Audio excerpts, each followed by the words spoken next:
हरे कृष्णा सुरेखा माता जी। हरे कृष्ण माता जी। We'll start माता जी। Okay. ओम नमो भगवते वासुदेवाय। ओम नमो भगवते वासुदेवाय। ओम नमो भगवते वासुदेवाय। अर्जुन उवाच प्रकृतिं पुरुषं चैव क्षेत्रं क्षेत्रज्ञैव च एत इदं शरीरं कौन्तेय क्षेत्रमित्यभिधीयते। एतद्यो वेत्ति तं प्राहुः क्षेत्रज्ञ इति तद्विदः।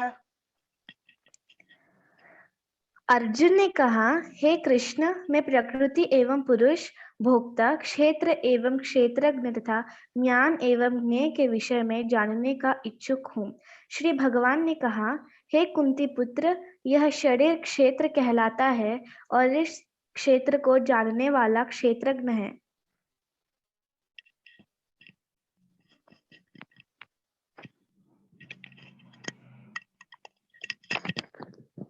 क्षेत्रज्ञां विद्धि सर्वक्षेत्रेषु भारत। क्षेत्र क्षेत्रज्ञयोः ज्ञानं यत्यज्ञानं मतं मम। हे भरतवंशी, तुम्हें ज्ञात होना चाहिए कि मैं भी समस्त शरीरों में ज्ञाता भी हूँ और इस शरीर तथा इसके ज्ञाता को जान लेना ज्ञान कहलाता है, ऐसा मेरा मत है।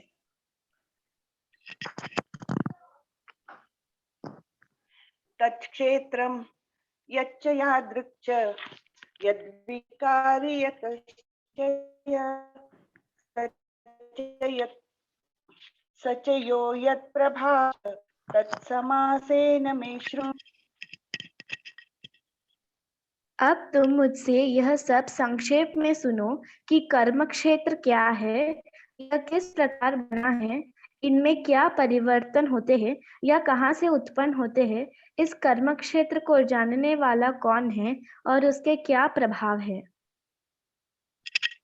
ऋषिभिर्बहुधा गीतं छन्दोभिर्विविधैः पृथक् ब्रह्मसूत्रपदैश्चैव हेतुर्मद्भिर्विनिश्चितैः। विभिन्न वैदिक ग्रंथों में विभिन्न ऋषियों ने कार्यकलापों के क्षेत्र तथा उन कार्यकलापों के ज्ञाता के ज्ञान का वर्णन किया है। इसे विशेष रूप में वेदांत सूत्र में कार्य कारण के समस्त तर्क समेत पुस्तक किया गया है।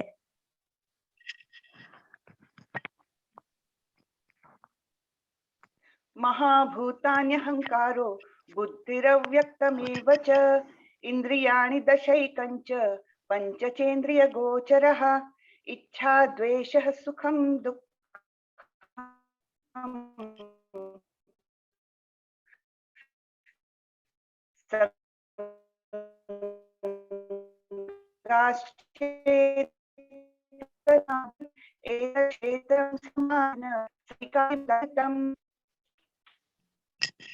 पंच महाभूत अहंकार बुद्धि अव्यक्त तीनों गुणों के अप्रकट अवस्था दसों इंद्रियां तथा मन हरे कृष्ण। हरे कृष्ण माता जी। हाँ, आवाज नहीं आ रही है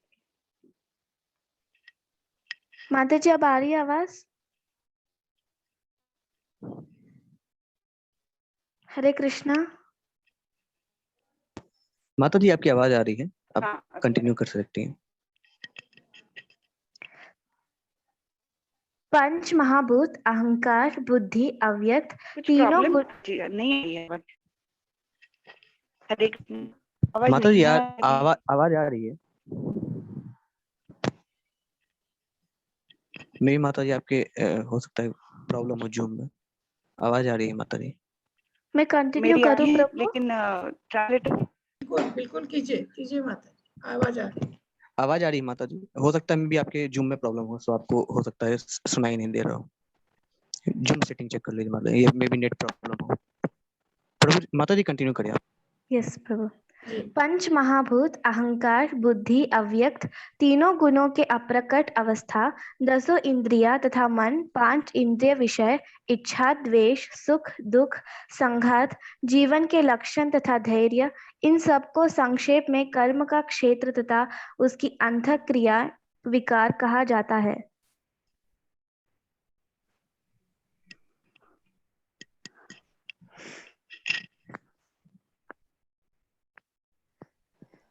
शायद माता जी के जूम में कोई प्रॉब्लम है।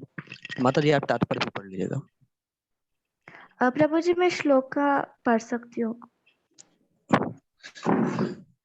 अच्छा ठीक मेरा है। एक मिनट, मेरा म्यूट हो गया था। एक मिनट, सॉरी, मेरा म्यूट हो गया था। मैं पढ़ती हूँ श्लोक। हाँ, फिर से। यस यस माता जी। हरे कृष्ण।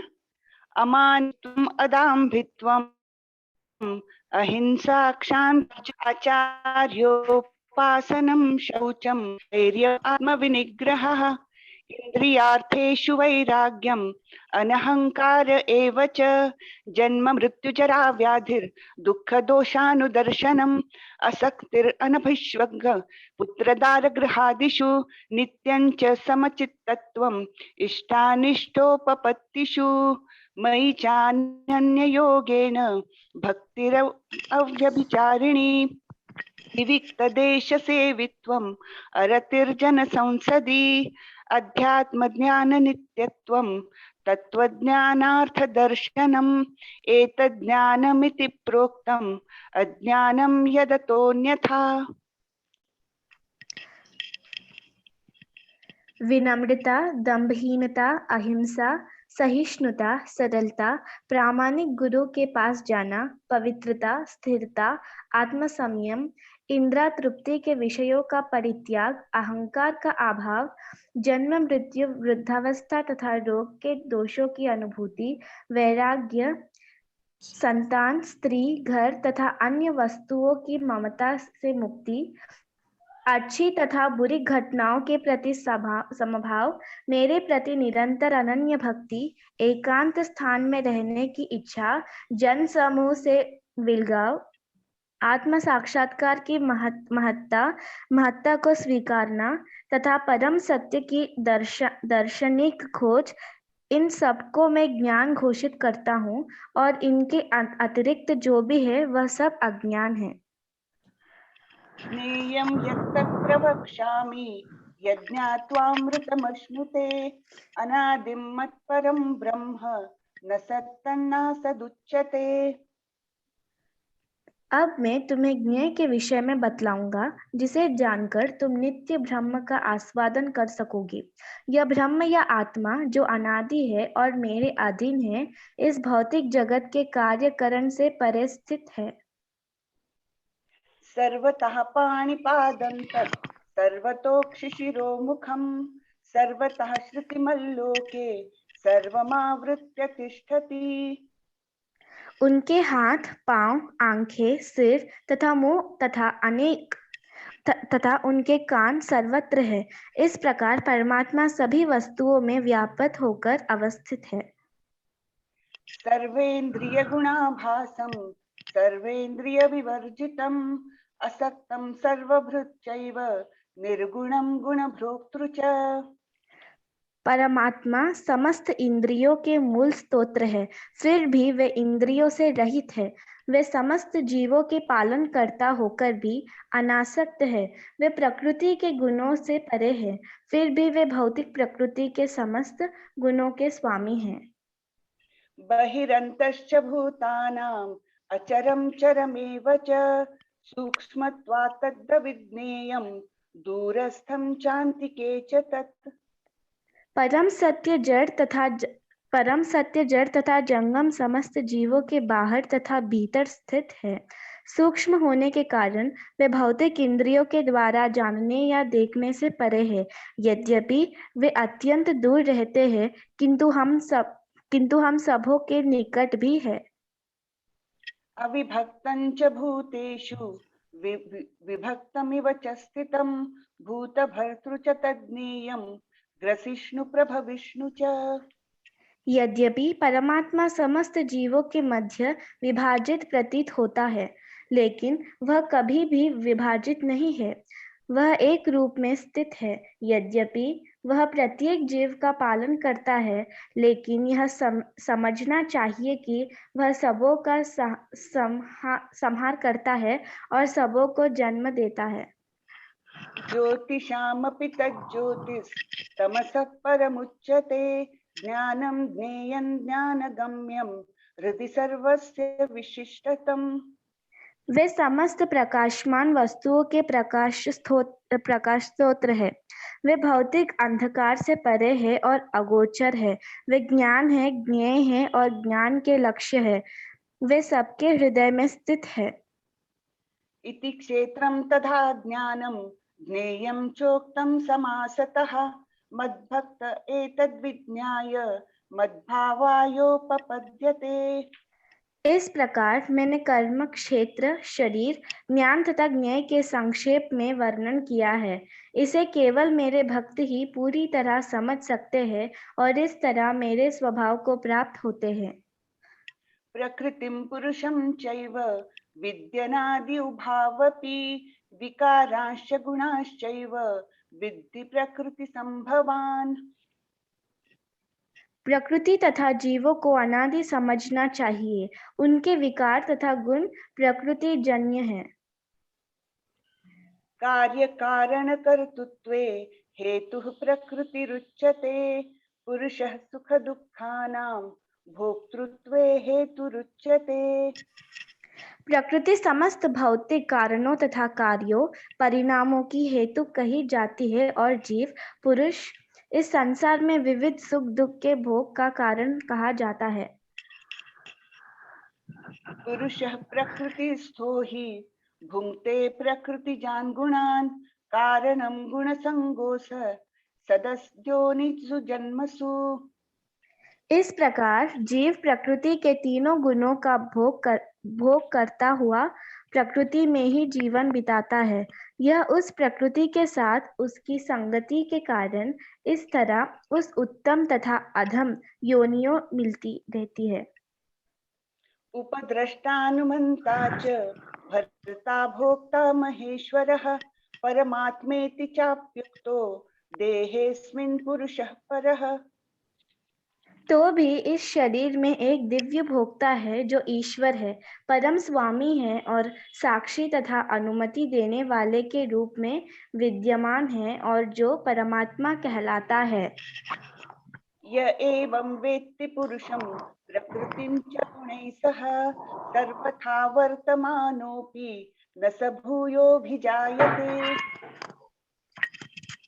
जो व्यक्ति प्रकृति, जीव तथा प्रकृति के गुणों की अंतःक्रिया से संबंधित इस विचारधारा को समझ लेता है, उसे मुक्ति की प्राप्ति सुनिश्चित है।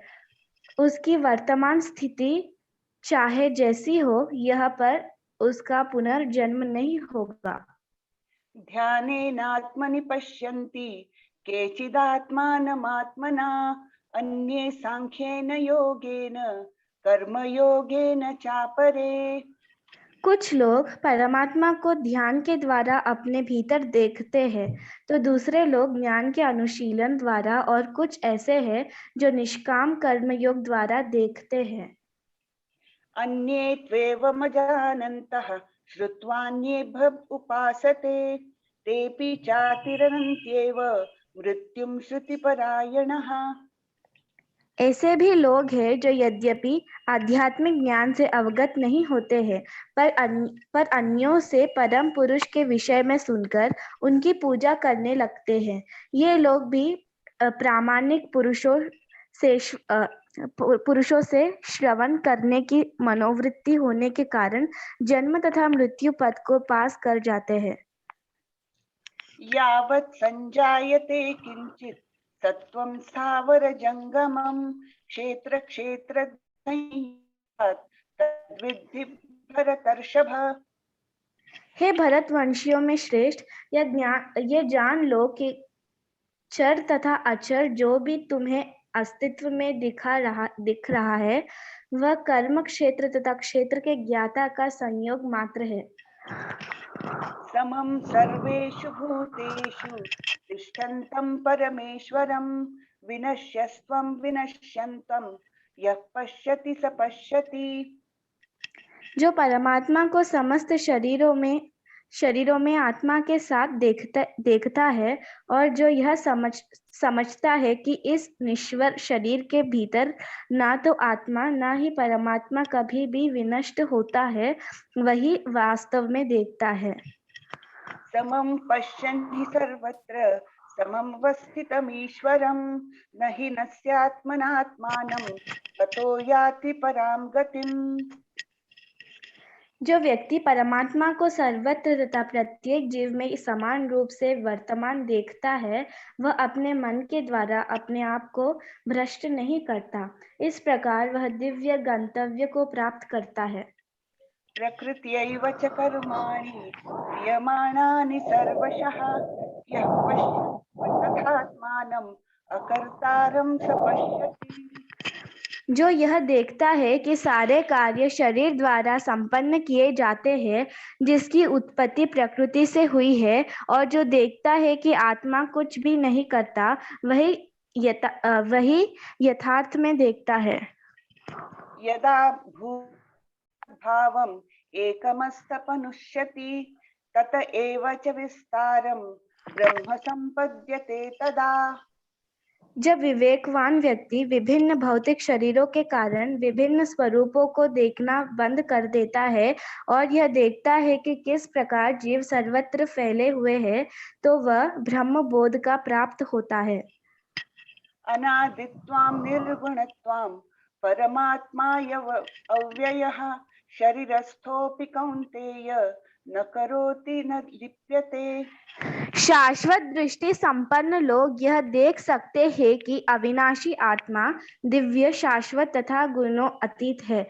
हे अर्जुन, भौतिक शरीर के साथ संपर्क होते हुए भी आत्मा ना तो कुछ करता है और ना लिप्त होता है।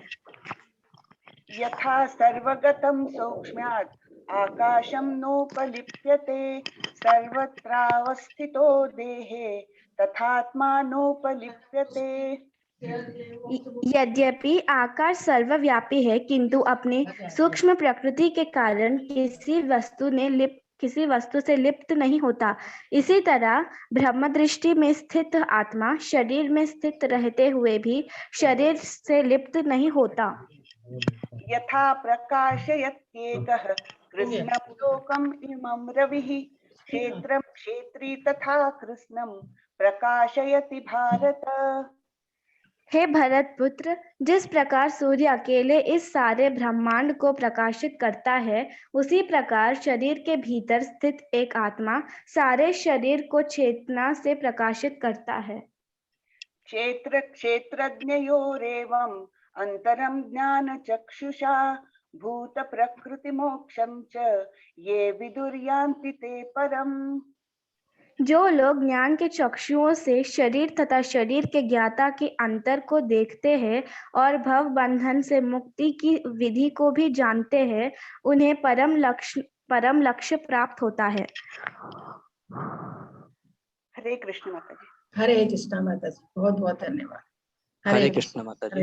हरे कृष्णा माता जी। हरे कृष्णा माता जी। हरे कृष्णा। हरे कृष्ण माता जी। हरे कृष्णा प्रभु। हरे कृष्णा।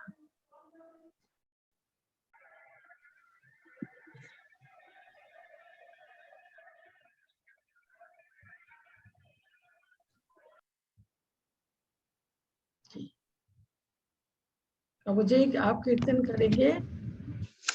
जी माता जी करें। जी बहुत अच्छा करते हैं, प्लीज। जी प्रभु। जी माता जी। बहुत समय है अभी। जी माता जी 10-12 मिनट है। जी। अधीरं मधुरं वदनं मधुरं नयनं मधुरं हसितं मधुरं हृदयं मधुरं गमनं मधुरं मधुरारिपते अखिलं मधुरं मधुरारिपतेर् अखिलं मधुरं वचनं मधुरं चरितं मधुरं वसनं मधुरं वलितं मधुरं चलितं मधुरं भ्रमितं मधुरं मधुरारिपतेर् अखिलं मधुरं मधुरारिपतेर् अखिलं मधुरं वेणुर्मधुरो रेणुर्मधुरा पानिर्मधुरा पादौ मधुरो नृत्यं मधुरं सख्यं मधुरं मधुरारिपते अखिलं मधुरं मधुरारिपते अखिलं मधुरं गीतं मधुरं पीतं मधुरं भोक्तं मधुरं सुप्तं मधुरं रूपं मधुरं तिलकं मधुरं मधुरारिपतेर् अखिलं मधुरं मधुरारिपतेर् अखिलं मधुरं कर्णं मधुरं तरणं मधुरं हरिणं मधुरं रमणं मधुरं वमितं मधुरं समितं मधुरं मधुरारिपतेर् अखिलं मधुरं मधुरारिपतेर् अखिलं मधुरं गुञ्जा मधुरा माला मधुरा यमुना मधुरा वीची मधुरा सलिलं मधुरं कमलं मधुरं मधुरारिपतेर् अखिलं मधुरं मधुरारिपतेर् अखिलं मधुरं गोपी मधुरा लीला मधुरा युक्तं मधुरं भुक्तं मधुरं हृष्टं मधुरं शिष्टं मधुरं मधुरारिपतेर् अखिलं मधुरं मधुरारिपतेर् अखिलं मधुरं गोपा मधुरा गावो मधुरा यस्तिर्मधुरा सृष्टिर्मधुरा दलितं मधुरं फलितं मधुरं मधुरारिपतेर् अखिलं मधुरं मधुरारिपतेर् अखिलं मधुरम अधीरम मधुरम वदनं मधुरम नयनं मधुरम हसितं मधुरम हृदयं मधुरम गमनं मधुरम मधुरारिपतेर् अखिलं मधुरम मधुरारिपतेर् अखिलं मधुरम मधुरारिपतेर् अखिलं मधुरम। हरे कृष्ण माता जी। हरे कृष्णा प्रभु जी, हरे कृष्णा। हरे माता जी कोई भूल हो तो क्षमा नहीं कीजिएगा। माता जी, नहीं प्रभु जी, आप इतनी अच्छी तरह से गाते थे, बहुत अच्छा लगा, बहुत अच्छा। हे कृष्ण करुणा सिंधु दीनबंधु जगतपते गोपेश गोपिकाकांतम राधा कांतम नमस्ते तप्त कंचन गौरांगी राधे वृंदावनेश्वरी वृषभानुसुते देवी नमामि हरिप्रिय नमः ओम विष्णु पादाय कृष्ण प्रेष्ठाय भूतले श्रीमते भक्ति वेदांत स्वामी इति नामिने नमस्ते सरस्वती देवी गौरवाणी प्रचारित निर्विशेषा शून्यवादी पाश्चात्य तारिणी जय हो श्री कृष्ण चैतन्य प्रभु नित्यानंद श्री अद्वैत गदाधर शिवासादि गौरव भक्त हरे कृष्ण कृष्ण कृष्ण हरे हरे हरे राम राम राम हरे हरे हरे कृष्णा प्रभु हरे कृष्णा। जी माता जी, अगर किसी को कोई प्रश्न हो तो माता जी से पूछ सकते हैं। प्लीज।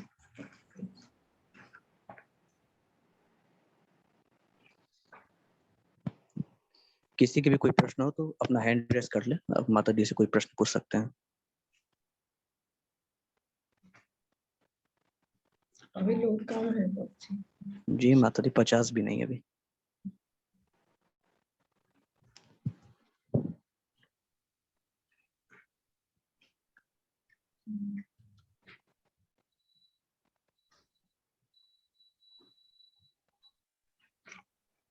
हरे कृष्ण माता जी। हरे कृष्णा जी। जी माता जी। हाँ, मेरा एक क्वेश्चन था। हाँ बोलिए। जैसे हम माला जाप करते हैं जी तो ज्यादा होती हैं, जैसे कोई 16 या 21 करता है, तो अगर एक बार में करना चाहिए या हम उसे पार्ट्स में हम माला जाप कर सकते हैं? माता जी, जब फुर्सत हो तब कर सकते हैं। एक बार में तो जैसे मैं 21 माला करती हूँ, मुझे 3 घंटे चाहिए माता जी। हाँ जी, तो कई घंटे बार एक साथ नहीं मिल पाते। हाँ तो जी जी, जब समय हो तो कर सकते हैं। हम कर सकते हैं। जी ओके। जी जी। हरे कृष्णा हरे कृष्ण माता जी। हरे कृष्ण।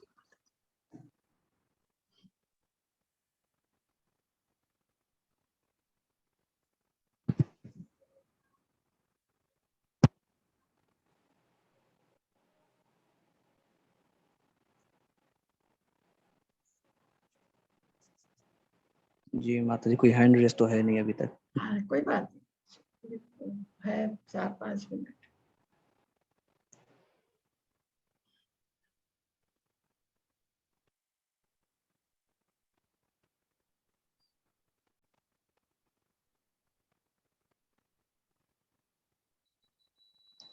तब तक महामंत्र का कीर्तन कर ले माता जी। जी प्रभु जी, जैसे आपको ठीक जी कर सकते। जी माता।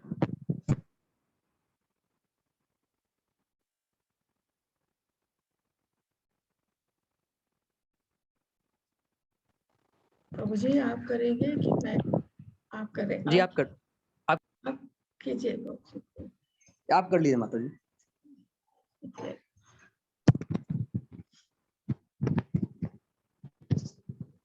हरे कृष्णा नहीं प्रभु जी नहीं हो। हरे कृष्णा कृष्णा कृष्णा हरे हरे हरे राम राम राम हरे हरे हरे कृष्णा कृष्णा कृष्णा हरे हरे हरे राम राम राम हरे हरे हरे कृष्णा कृष्णा कृष्ण कृष्ण हरे हरे, हरे राम राम राम हरे हरे, हरे कृष्ण कृष्ण कृष्ण हरे हरे, हरे राम राम राम हरे हरे, हरे कृष्ण कृष्ण कृष्ण हरे हरे, हरे राम राम राम हरे हरे, हरे कृष्ण कृष्ण कृष्ण हरे हरे, हरे राम राम राम हरे हरे, हरे कृष्ण कृष्ण कृष्ण हरे हरे, हरे राम राम हरे हरे, हरे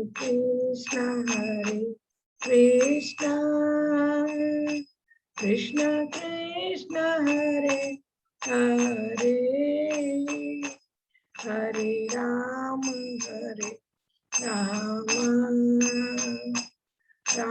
राम हरे हरे, हरे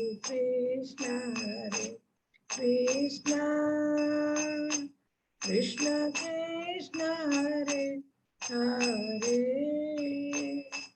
हरे राम राम हरे हरे, हरे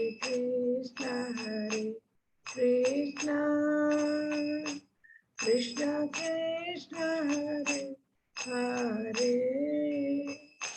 हरे राम राम हरे हरे, हरे कृष्ण प्रभु हरे।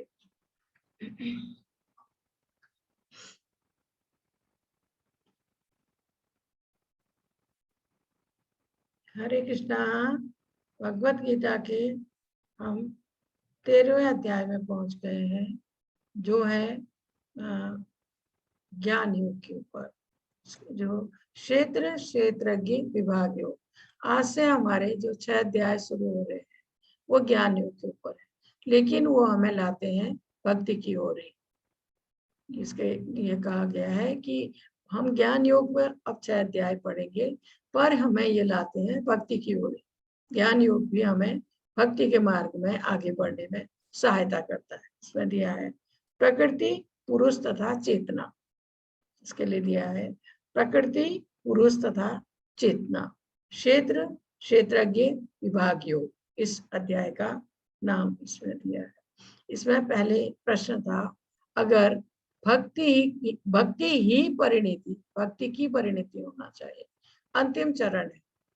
अगर हमें भक्ति ही हमारा अंतिम चरण है, भक्ति ही सबसे ऊपर है, तो ज्ञान को अंतिम 6 अध्यायों में क्यों प्रस्तुत किया गया है? फिर ज्ञान को अंतिम 6 अध्यायों में देने की क्या आवश्यकता है? ये प्रश्न है इसमें। तो सही मायने में ये इसका उत्तर है, सही मायने में पूर्ण भगवत गीता भक्ति है। सही मायने में, क्योंकि हर अध्याय से हमें भगवत भक्ति करने का निर्देश मिलता है। हर अध्याय से किस प्रकार हम इस भौतिक बंधन से निकले, किस प्रकार हम भगवान की भक्ति करें, इसके बारे में हर अध्याय से हमें निर्देश मिलता है। तो इसमें कहा है सही मायने में पूर्ण भगवत गीता भक्ति है। प्रथम 6 अध्याय चर्चा करते हैं कि कैसे कर्म के माध्यम से भक्ति को प्राप्त किया जा सकता है, किस प्रकार, ऐसे कौन से कर्म हैं जिनके माध्यम से हमें भगवत भक्ति की प्राप्ति हो सकती है। अंतिम 6 में ज्ञान के माध्यम से भक्ति को प्राप्त करने का वर्णन है ज्ञान के माध्यम से, और मध्य के जो 6 अध्याय हैं वो भक्ति की ही चर्चा करते हैं, बीच के 6 अध्याय। इसके अलावा 12वें अध्याय में कृष्ण ने बताया कि कैसे वह व्यक्तिगत रूप से अपने भक्तों को जन्म और मृत्यु से बचाते हैं। जो भगवान के अनन्य भक्त हैं, परम भक्त हैं, किस प्रकार भगवान अपने भक्तों को इस जन्म मृत्यु के चक्र से या इस भौतिक जगत से बचाते हैं। इसके बाद यह है अंतिम 6 अध्याय भौतिक दुनिया से खुद को निकालने के लिए आवश्यक दार्शनिक ज्ञान प्रदान करते हैं।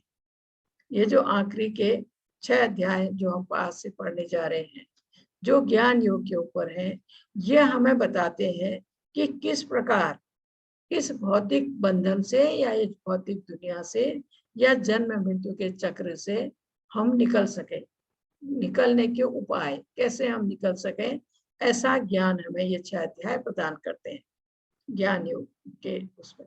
और ज्ञान माया से छुटकारा पाने में सहायता करती है। ज्ञान से, अपनी बुद्धि से हम समझ सकते हैं कि किस प्रकार हम इस माया से, ये जो 3 प्राकृतिक गुण हैं उनमें हम बंधे हुए हैं, बद्ध हैं, तो उससे कैसे निकले।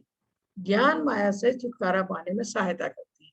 ये रास्ते, ऐसे रास्ते पर हमें माया, इससे ज्ञान हमें माया से छुटकारा पाने में सहायता करती है और हमें कृष्ण की ओर आकर्षित करती है, भगवान की ओर जाने में सहायता करती है।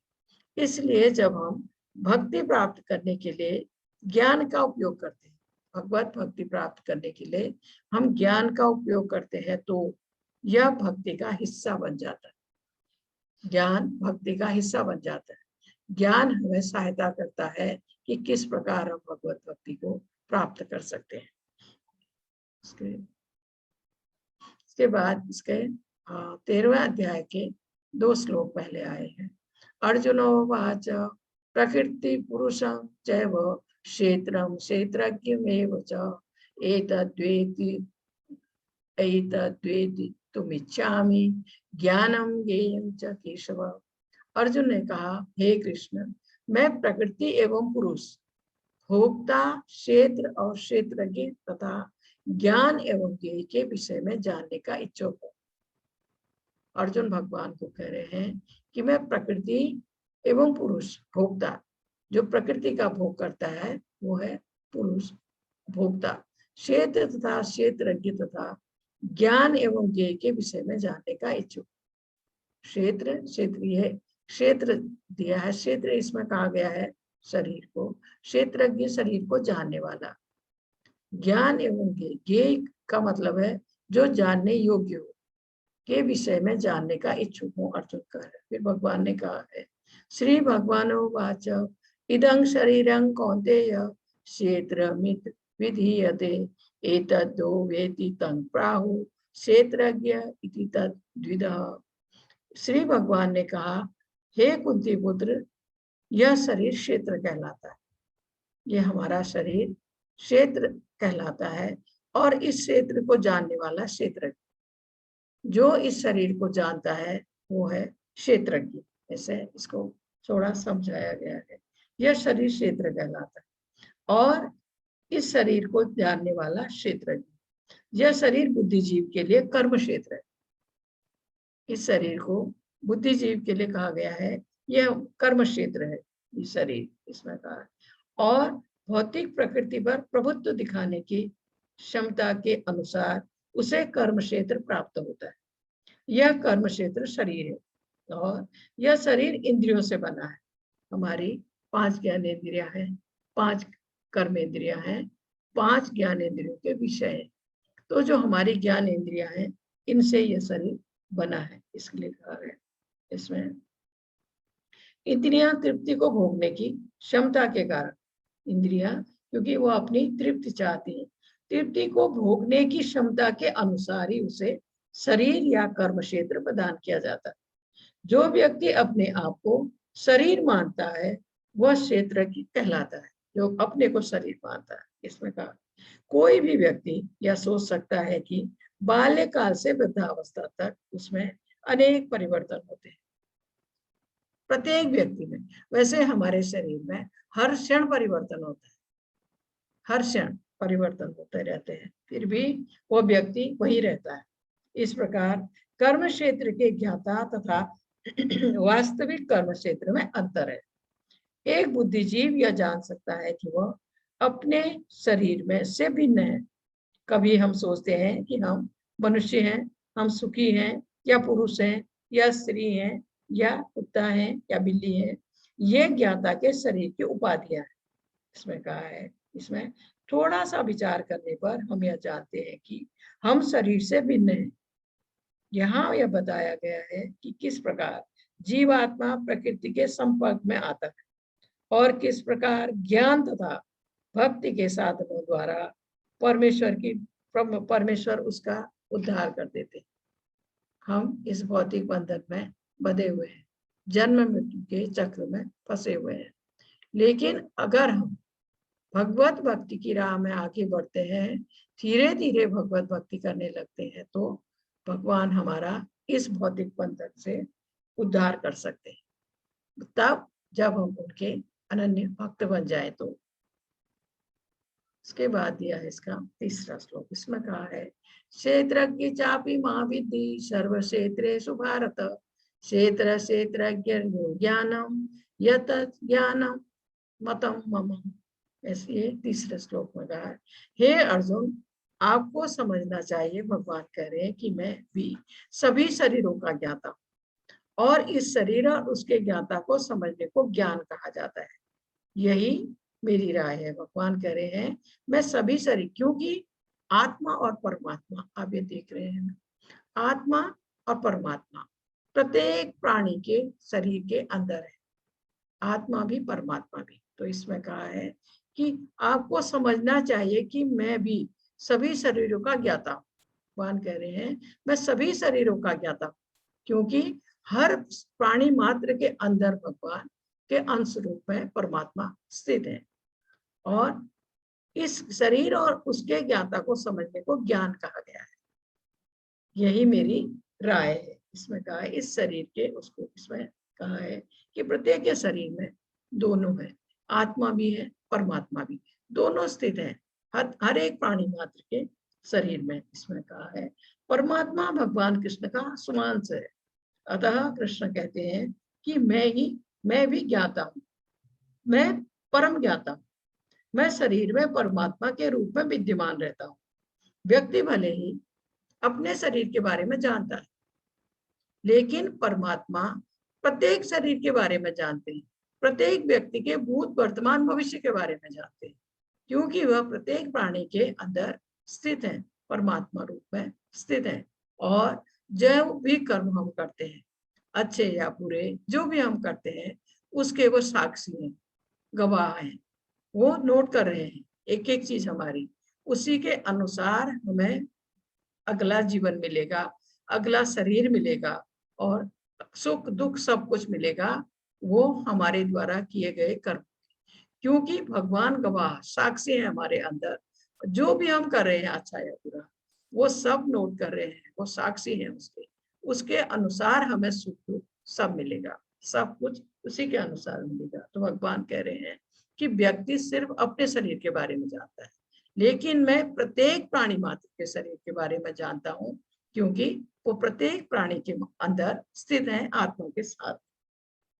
इसमें कहा है कि वो आत्मा के साथ, जैसे एक व्यक्ति अपनी भूमि के विषय में जानता है, यहाँ क्षेत्र की बात आई है ना, अपनी भूमि के बारे में जानता है, लेकिन जो उस एरिया का राजा है वो प्रत्येक व्यक्ति की भू संपत्ति के बारे में जानता है, किसका है, कहाँ पर है, कितना है।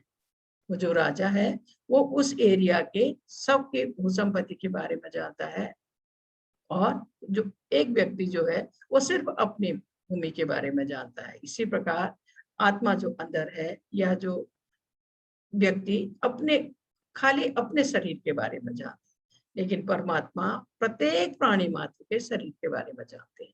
ऐसे इसमें समझाने के लिए कहा गया है इसका कि व्यक्ति अपने को अपने शरीर का स्वामी समझता है, लेकिन परमेश्वर समस्त शरीरों के अधिपति। यह शरीर क्षेत्र कहलाता है, इसी के भीतर इसके स्वामी तथा साथी परमेश्वर का वास है। आत्मा तथा परमात्मा को एक मानते हुए भी अलग अलग समझना ज्ञान है। और इस अध्याय में बताया गया है कि एक श्रेष्ठ है और दूसरा अधीन है। आत्मा के अतिरिक्त प्रत्येक शरीर में कृष्ण परमात्मा के रूप में रहते हैं, और यहाँ कृष्ण स्पष्ट रूप से कहते हैं कि परमात्मा कर्म क्षेत्र भोक्ता दोनों का नियामक है। इसमें कहा है दोनों है सबके अंदर, आत्मा भी परमात्मा भी। तो इसमें कहा है एक तो इसमें अधीन है, दूसरा श्रेष्ठ है। परमात्मा श्रेष्ठ है, आत्मा अधीन है, ऐसा दिया है। इसके बाद दिया है इसका ये क्षेत्र, जो क्षेत्र की बात आई है तो यहाँ एक व्यक्ति को दिखाया गया है। जैसे ये सबके हिस्से हैं, ये भूमि जितने ये रखे हुए हैं यहाँ, उसमें इतने लोगों की है, ठीक है। लेकिन ये जो व्यक्ति खड़ा है, इसको सिर्फ अपनी भूमि का पता है, कितनी भूमि है इसके पास, कहाँ पर है, इसको सिर्फ अपनी भूमि का पता है। लेकिन जो इस एरिया का राजा है, उसको सबकी भूमि के बारे में पता है, किसकी भूमि कहाँ पर है, कितनी है। वो सबके भू संपत्ति के बारे में या प्रत्येक व्यक्ति के भूमि के बारे में पता है, इसको सिर्फ अपनी भूमि के बारे में पता है, ऐसा इसमें दिया। इसके बाद इसका 5वां श्लोक है। इसमें कहा गया है कि विभिन्न वैदिक ग्रंथों में विभिन्न ऋषियों ने कार्यकलापों के क्षेत्र तथा उन कार्यकलापों के ज्ञाता के नाम का वर्णन किया। ऋषियों ने इसे विशेष रूप से वेदांत सूत्र में कार्य कारण के समस्त तर्क समेत प्रस्तुत किया गया है। वेदांत सूत्र में इसमें कहा है कृष्ण आत्मा तथा परमात्मा की व्याख्या वेदांत नामक शास्त्र का उल्लेख करते हुए करते हैं। सर्वप्रथम वे कहते हैं कि यह विभिन्न ऋषियों के मतानुसार है। यहाँ तक ऋषियों का संबंध है श्री कृष्ण के अलावा वेद व्यास महान ऋषि, व्यास देव के पिता पाराशर भी महर्षि हैं। उन्होंने लिखा है कि हमें अपने अपने कर्मों के अनुसार प्रकृति के तीनों गुणों के वशीभूत होकर पतित हो गए हम। फलतः कुछ लोग उच्चतर धरातल पर हैं, कुछ निम्न धरातल पर हैं। ये उच्चतर तथा निम्नतर धरातल अज्ञान के कारण है। इसी प्रकार मूल वेदों में विशेषतया कठोपनिषद में आत्मा तथा परमात्मा तथा शरीर का अंतर बताया गया है। इसके अतिरिक्त कई महर्षियों ने इसकी व्याख्या की है, जिनमें पाराशर मुनि प्रमुख है। तीनों का अंतर बताया गया है, लेकिन इसमें ये ज्यादा वर्णन नहीं दिया है। इसके बाद दिया है इसमें ये 5 प्रकार से बताया गया है। भगवान की भक्ति का, भगवान की शक्ति का प्राकट्य अन्नमय रूप में होता है, जिसका अर्थ है अस्तित्व के लिए भोजन और अन्न पर निर्भरता। यह ब्रह्म की भौतिकतावादी अनुभूति है। इसमें कहा अन्नमय, इसका नाम है। भगवान की शक्ति का प्राकट्य अन्नमय रूप में होता है। जैसे जब तक व्यक्ति को भोजन नहीं मिला है, वो उसी के बारे में सोचता है, उसी के लिए खोज करता है, क्योंकि उसको अन्न सबके लिए जरूरी है। इसमें कहा है अन्न पर निर्भरता। प्रत्येक प्राणी भोजन पर निर्भर है। यह ब्रह्म की भौतिकतावादी अनुभूति है। यह भौतिकतावादी अनुभूति है, दिव्य नहीं। अन्न में परम सत्य की अनुभूति करने के पश्चात फिर प्राणमय रूप में मनुष्य सजीव लक्षणों या जीवन रूप में परम सत्य की अनुभूति करता है। जब उसको भोजन मिल जाता है, उसका पेट भर जाता है, तब वह सत्य की अनुभूति करने के पश्चात, अन्न में परम सत्य की अनुभूति करने के पश्चात फिर प्राणमय रूप में, प्राणमय पहला है अन्नमय, दूसरा प्राणमय, प्राणमय रूप में मनुष्य सजीव लक्षणों या जीवन रूप में परम सत्य की अनुभूति करता है। इसके बाद आता है ज्ञानमय। ज्ञानमय रूप में यह अनुभूति सजीव लक्षणों से आगे बढ़कर चिंतन, अनुभव तथा आकांक्षा तक पहुंचती है। जब उसको उसकी भूख मिटती है, उसके बाद वो प्राणमय रूप में मनुष्य सजीव लक्षणों के बारे में जानने लगता है। उसके बाद आता है ज्ञानमय रूप। ज्ञानमय रूप में यह अनुभूति सजीव लक्षणों से आगे बढ़कर वो सोचने लगता है, चिंतन करने लगता है, अनुभव करने लगता है और कुछ जानने की आकांक्षा तक पहुंचती है उसकी बुद्धि, फिर ज्ञान उसका। उसके बाद दिया है तब ब्रह्म की उच्चतर अनुभूति होती है, जिसे विज्ञानमय रूप कहते हैं, जिससे जीव के मन तथा जीवन के लक्षणों को जीव से भिन्न समझा जाता है।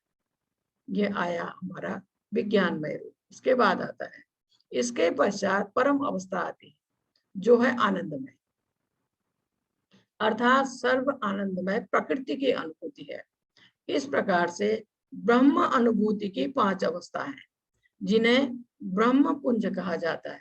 ब्रह्म पुंज की 5 अवस्थाएं हैं, जिन्हें ये 5 अवस्थाएं हैं जो अनुभूति की, ब्रह्म अनुभूति की, इन्हें ब्रह्म पुंज कहा जाता है। जैसे अन्नमय, प्राणमय, ज्ञानमय, विज्ञानमय, अंत में आनंदमय, 5 उसमें कहा गया है। और इनमें से प्रथम 3 अन्नमय, प्राणमय तथा ज्ञानमय जो है अवस्थाएं जीवों के कार्यकलापों के क्षेत्र से संबंधित होती है, अर्थात ये भौतिक है।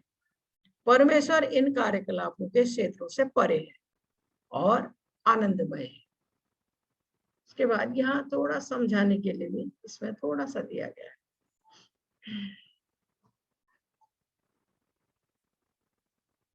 ये पहला जैसे दिया है अन्नमय, ये इसके लिए व्यक्ति को अन्न चाहिए, भोजन चाहिए, इसके लिए कहा है। भगवान की शक्ति का प्राकट्य अन्नमय रूप है, जिसका अर्थ है अस्तित्व के लिए भोजन। अन्न पर निर्भरता यह ब्रह्म की भौतिकतावादी अनुभूति है। अन्न में परम शक्ति की अनुभूति करने के पश्चात फिर प्राणमय, प्राणमय रूप में, फिर प्राणमय में आता है व्यक्ति। पहले अन्नमय और फिर प्राणमय, ठीक है। प्राणमय रूप में मनुष्य सजीव लक्षणों या जीवन रूप में परम शक्ति की अनुभूति करता है। उसके बाद आता है फिर ज्ञानमय रूप। इसका ज्ञानमय रूप में इसमें आता है यह अनुभूति सजीव लक्षणों से आगे बढ़कर चिंतन, अनुभव तथा आकांक्षा तक पहुंचती है। मनुष्य वो सोचने लगता है और कुछ जानने की इच्छा करता है, आकांक्षा करता है इसमें तो फिर कहा है इसके बाद जो आता है वो फिर विज्ञानमय रूप आता है व्यक्ति का। यहाँ से बढ़ते बढ़ते फिर विज्ञानमय रूप में आ जाता है। इसमें कहा है विज्ञानमय रूप इसमें आ गया है। इसमें कहा गया है तब ब्रह्म की उच्चतर अनुभूति होती है, भगवान के बारे में अनुभूति होती है, जानने लगता है। ब्रह्म मतलब भगवान, जिसे विज्ञानमय रूप कहते हैं, जिसमें जीव के मन तथा जीवन के लक्षणों को जीव से भिन्न समझा जाता है। इसके बाद परम अवस्था आती है जो है आनंदमय, अर्थात सर्व आनंदमय प्रकृति की अनुभूति है। इस प्रकार से ब्रह्म अनुभूति की 5 अवस्था है, जिन्हें ब्रह्म पुंज कहा गया है। इनमें से प्रथम 3 अन्नमय, प्राणमय तथा ज्ञानमय ये अवस्थाएं जीवों के कार्यकलापों के क्षेत्रों से संबंधित होती है, पर परमेश्वर इन कार्यकलापों के क्षेत्रों से परे है, अलग है, और वो है आनंदमय। इन सब से अलग है भगवान आनंदमय। ये थोड़ा सा इसमें बताया गया था। इसके बाद दिया है पंच महाभूत। पंच महाभूत कहते हैं पृथ्वी, जल, अग्नि, वायु, आकाश। इन 5 को पंच महाभूत कहते हैं। इसके बाद आता है अहंकार, बुद्धि, अव्यक्त, तीनों गुणों की प्रकट अवस्था।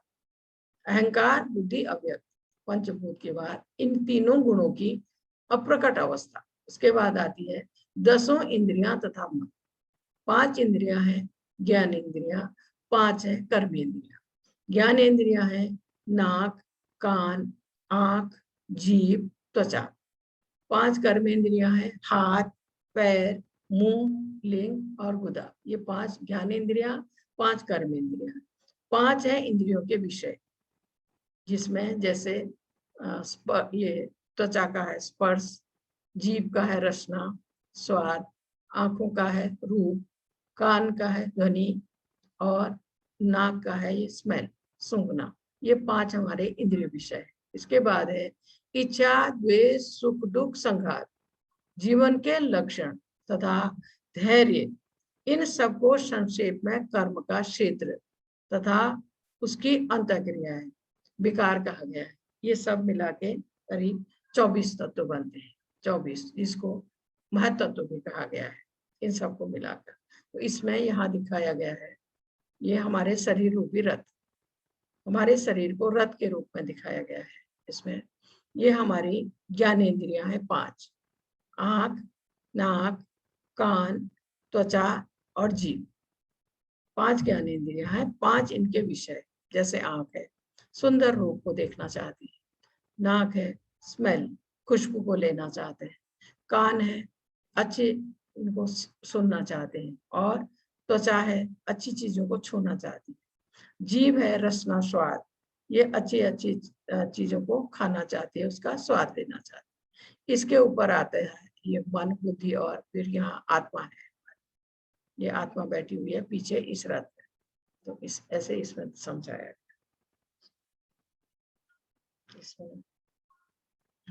इसके बाद इसके ये 5 श्लोक साथ में आते हैं। 5, 8 और 9, 10, 11 और 12। इसमें एक सेकंड देखता हूँ। 8, 9, 10, 11, 12 ये 5 श्लोक इसमें साथ में है। इसका है अमानित्वम, अदम्भित्वम, अहिंसा, शांतिराजर्वम, आचार्योपासनम, शौचम, स्थैर्यमात्म विनिग्रह, इंद्रियार्थेषु वैराग्यम, अनहंकार एव च, जन्म मृत्यु जरा व्याधि दुख दोषानुदर्शनम, असक्तिर्विंगशम, पुत्रदार ग्रहादिषु नित्यं च समचित्वम, निष्ठा निष्ठोपत्तिषु, मयि चानन्य योगेन भक्ति अव्यभिचारिणी, विभक्तं देश सेवित्वम मित्वम, रतिरंजन संसदि, आध्यात्म ज्ञान नित्यत्वम, तत्व ज्ञानार्थ दर्शनम, एतज ज्ञानमिति प्रोक्तम, ज्ञानम यतो अन्यथा। इसमें कहा गया है विनम्रता और दम्भहीनता, अहिंसा, सहिष्णुता, सरलता, प्रामाणिक गुरु के पास जाना, पवित्रता, स्थिरता, आत्मसंयम, इंद्रिय तृप्ति के विषयों का परित्याग, अहंकार का अभाव, जन्म मृत्यु वृद्धावस्था तथा रोग के दोषों की अनुभूति, ठीक है, वैराग्य, संतान, स्त्री, घर तथा अन्य वस्तुओं की ममता से मुक्ति, अच्छी तथा बुरी घटनाओं के प्रति संभाव, मेरे प्रति निरंतर अनन्य भक्ति, एकांत स्थान में रहने की इच्छा, जन समूह से बिलगाव, आत्म साक्षात्कार की महत्ता को स्वीकारना तथा परम सत्य की दार्शनिक खोज, इन सबको मैं ज्ञान घोषित करता हूँ। भगवान कह रहे हैं इन सबको मैं ज्ञान घोषित करता हूँ, यह ज्ञान है। और इनके अतिरिक्त जो भी है वह सब अज्ञान है। इनके अलावा जो भी है वो सब अज्ञान है। इसके बारे में थोड़ा यहाँ समझाया गया। इसमें कहा गया नम्रता, इसमें कहा है कि सॉरी ये है इसका 8 से लेकर 12 श्लोक तक। इसमें कहा गया है श्री भगवान ने कहा है कि जिसने भक्ति की अवस्था प्राप्त कर ली, जिस भी व्यक्ति ने, उसमें ज्ञान के सारे गुण विकसित हो जाते। जैसे कि 8वें श्लोक में उल्लेख हुआ है कि गुरु ग्रहण करने का सिद्धांत अनिवार्य है, क्योंकि गुरु हमें निर्देश देते हैं, उनके निर्देशों को मानते हुए भक्ति मार्ग में आगे बढ़ने में हमें सहायता मिलती है। इसमें कहा है जब प्रामाणिक गुरु ग्रहण किया जाए, यहाँ इसमें कहा गया है कि नम्रता, विनम्रता का अर्थ है मनुष्य को अन्यों द्वारा सम्मान पाने के लिए इच्छुक नहीं रहना चाहिए। अन्यों के द्वारा उसको सम्मान पाने के लिए इच्छुक नहीं रहना चाहिए। फिर है शिष्टता, समझना कि तुम शरीर नहीं हो। इस प्रकार सम्मान और अनादर एक ही है। अगर हम ये समझे कि हम ये शरीर नहीं है, क्योंकि शरीर के साथ सब कुछ जुड़ा है। अगर हम ये समझते कि हम ये शरीर नहीं है, तब कोई मान करे या अनादर करे या सम्मान करे, वो एक ही बात है। इसके बाद यह अहिंसा, जब तक कोई लोगों को आध्यात्मिक ज्ञान तक नहीं पहुंचाता तब तक वो हिंसा का अभ्यास कर रहा है। जैसे अपने परिवार के लोगों को, अपने रिश्तेदारों को, अपने संबंधियों को जब तक हम भक्ति की मार्ग में नहीं ला सकते, उनको समझा बुझा के और भगवत गीता के प्रमाण दिखाकर, इसमें जो लिखा है वो सब उनको समझा के, अगर हम भक्ति की तरफ उन्हें नहीं ला पाते तो यह मानना कि हम हिंसा कर रहे हैं। अगर हम ला सकते हैं उनको भक्ति के मार्ग पर हम ला पाए तो वो अहिंसा है। वैसे अहिंसा का मतलब, हिंसा का मतलब होता है दूसरों को कष्ट देना, दूसरों को तकलीफ देना। तो यहाँ हिंसा का मतलब है अगर हम अपने लोगों को भक्ति के मार्ग की ओर नहीं ला सकते तो हम ये सोचे कि हम हिंसा कर रहे हैं। इसलिए हमारे लिए जरूरी है कि हम उनको समझाएं कि अगर भक्ति की ओर वो लोग नहीं गए तो वो हमेशा इस भव बंधन में रह जाएंगे, हमेशा जन्म मृत्यु के चक्र में फंसे रह जाएंगे। इसलिए उन लोगों को समझा बुझाकर भक्ति के मार्ग की ओर लाना अहिंसा है। इसके अनुसार, इस श्लोक के अनुसार सहनशीलता, दूसरों से अपमान और अपमान सहने का अभ्यास करें। दूसरों से, क्योंकि लोग आपका अपमान करेंगे तो हमें इतना संयम होना चाहिए हमें कि हम उसको सहन कर सकें। सादगी, इतना सीधा कि आप दुश्मन के सामने भी सच का खुलासा कर सकते हैं। कुछ ऐसी बातें होती हैं जो किसी को नहीं बताई जाती, लेकिन भगवान कह रहे हैं कि इतनी सादगी हो उस भक्त में कि वो जो किसी को नहीं बताना है उसे भी वो दुश्मन के सामने बोल दे। एक आध्यात्मिक गुरु को स्वीकार करना ये जरूरी है। एक स्टेज आती है, एक समय आता है जब हमें गुरु की आवश्यकता होती है। जब भक्त भक्ति के मार्ग में आगे बढ़ रहा है, वो शुद्ध है, शास्त्रों का उसे ज्ञान हो गया है, भगवान की भक्ति कर रहा है, वो तमोगुण रजोगुण को, सतोगुण को पार करके वैष्णव के उसमें पहुंच गया है, तब उसको गुरु की आवश्यकता है।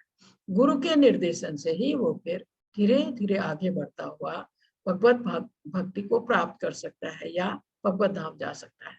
लेकिन उसके लिए गुरु को प्राप्त करने के पहले हमें अपने को तैयार करना है। जब हमें ऐसी योग्यता आ जाएगी कि जब गुरु देखेंगे कि हम भक्ति के मार्ग में सुगमता से आगे बढ़ रहे हैं, पूरी तरह से भगवत भक्ति कर रहे हैं, तब वो हमें दीक्षा देके फिर हमें अपना शिष्य बना सकते हैं। उसके बाद का है स्वच्छता। स्वच्छता है दो प्रकार, आंतरिक और बाह्य। आंतरिक रूप से जो भी हमारे मन के अंदर मैल है, कलमश भरा हुआ, राग है, द्वेष है, लोभ है, काम है, क्रोध है, ये सब भरा है। ये कैसे साफ होगा? जब हम भगवत नाम का जप करेंगे और भगवान का ध्यान मन से करेंगे, महामंत्र का जप करेंगे, तो हमारे अंदर का जो कलमश है, मैल हरे है। कृष्ण माता जी, आवाज नहीं आ रही। आवाज नहीं आ रही? माता जी मैं तो जोर से ही बोल रही हूँ। हरे कृष्णा। जी माता जी, आवाज नहीं आ रही, नहीं आ रही। क्या करूं प्रभु जी, और जोर से बोलती हूँ थोड़ा, ठीक है? माता जी क्लियर है, हो सकता है कुछ नेटवर्क इशू हो माता की साइड, इसी वजह से हो सकता है प्रॉब्लम हो रही हो। आवाज आ रही है? जी जी प्रभु जी, क्योंकि स्वच्छता, जी स्वच्छता कहा गया है दो प्रकार से, स्नान और जप। स्नान से बाहरी स्वच्छता है और धुले वस्त्र पहन के। आंतरिक स्वच्छता जो है, जो हमारे अंदर मैल है, राग द्वेष है, काम क्रोध लोभ है, यह है हमारे अंदर भरा हुआ। ये निकलेगा जब हम भगवत नाम का या महामंत्र का जप करेंगे और भगवान का ध्यान अपने मन में करेंगे, तब हम दोनों तरफ से अपने को स्वच्छ कर सकते हैं, आंतरिक रूप से भी, बाहरी रूप से। इसके बाद यह है स्थिरता। आध्यात्मिक जीवन में प्रगति करने का दृढ़ संकल्प। स्थिरता है एक संकल्प कि मुझे भगवत भक्ति प्राप्त करनी है, मुझे भगवत धाम जाना है। इसके लिए एक दृढ़ संकल्प के साथ व्यक्ति भगवत भक्ति में धीरे धीरे आगे बढ़े, ये कहा गया स्थिरता। इसके बाद है आत्मसंयम। आध्यात्मिक उन्नति के प्रतिकूल कुछ भी अस्वीकार करें, इंद्रियों को नियंत्रित करें, क्योंकि बिना इंद्रियों को बस में किए कोई भी व्यक्ति भगवत भक्ति की राह में आगे नहीं बढ़ सकता है। और दूसरा कहा गया है आध्यात्मिक उन्नति के प्रतिकूल जो भी कार्य, जो भी चीजें हमें भगवत भक्ति की राह में आगे बढ़ने में सहायता करती हैं, हम खाली उन्हीं चीजों को स्वीकार करें, उन्हीं बातों को स्वीकार करें और को नहीं। जो भगवत भक्ति की राह में रुकावट पड़ रही है जिससे, उसको हम अस्वीकार करें और इंद्रियों को बस में करें, तो हम इसमें भगवत भक्ति की राह में आगे बढ़ सकते हैं। इसमें कहा है तब हमें संयम, आत्म संयम के बारे में कहा है, इंद्रिय वस्तुओं का त्याग। फिर दिया है अनावश्यक मांगे हैं जो हमारी इंद्रियों की, क्योंकि इंद्रियां हमेशा अपना सुख चाहती हैं, उनकी जो अनावश्यक मांगे हैं उनको हमें पूरा नहीं करना है।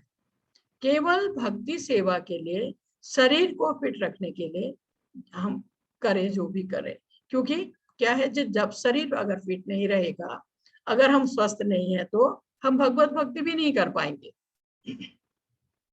इसलिए हमें अपने शरीर को स्वस्थ रखना जरूरी है, पर जो हमारी इंद्रियों की अनावश्यक मांगे हैं उनको हम पूरा नहीं करें, क्योंकि तभी हम अपनी इंद्रियों को धीरे धीरे बस में कर सकेंगे।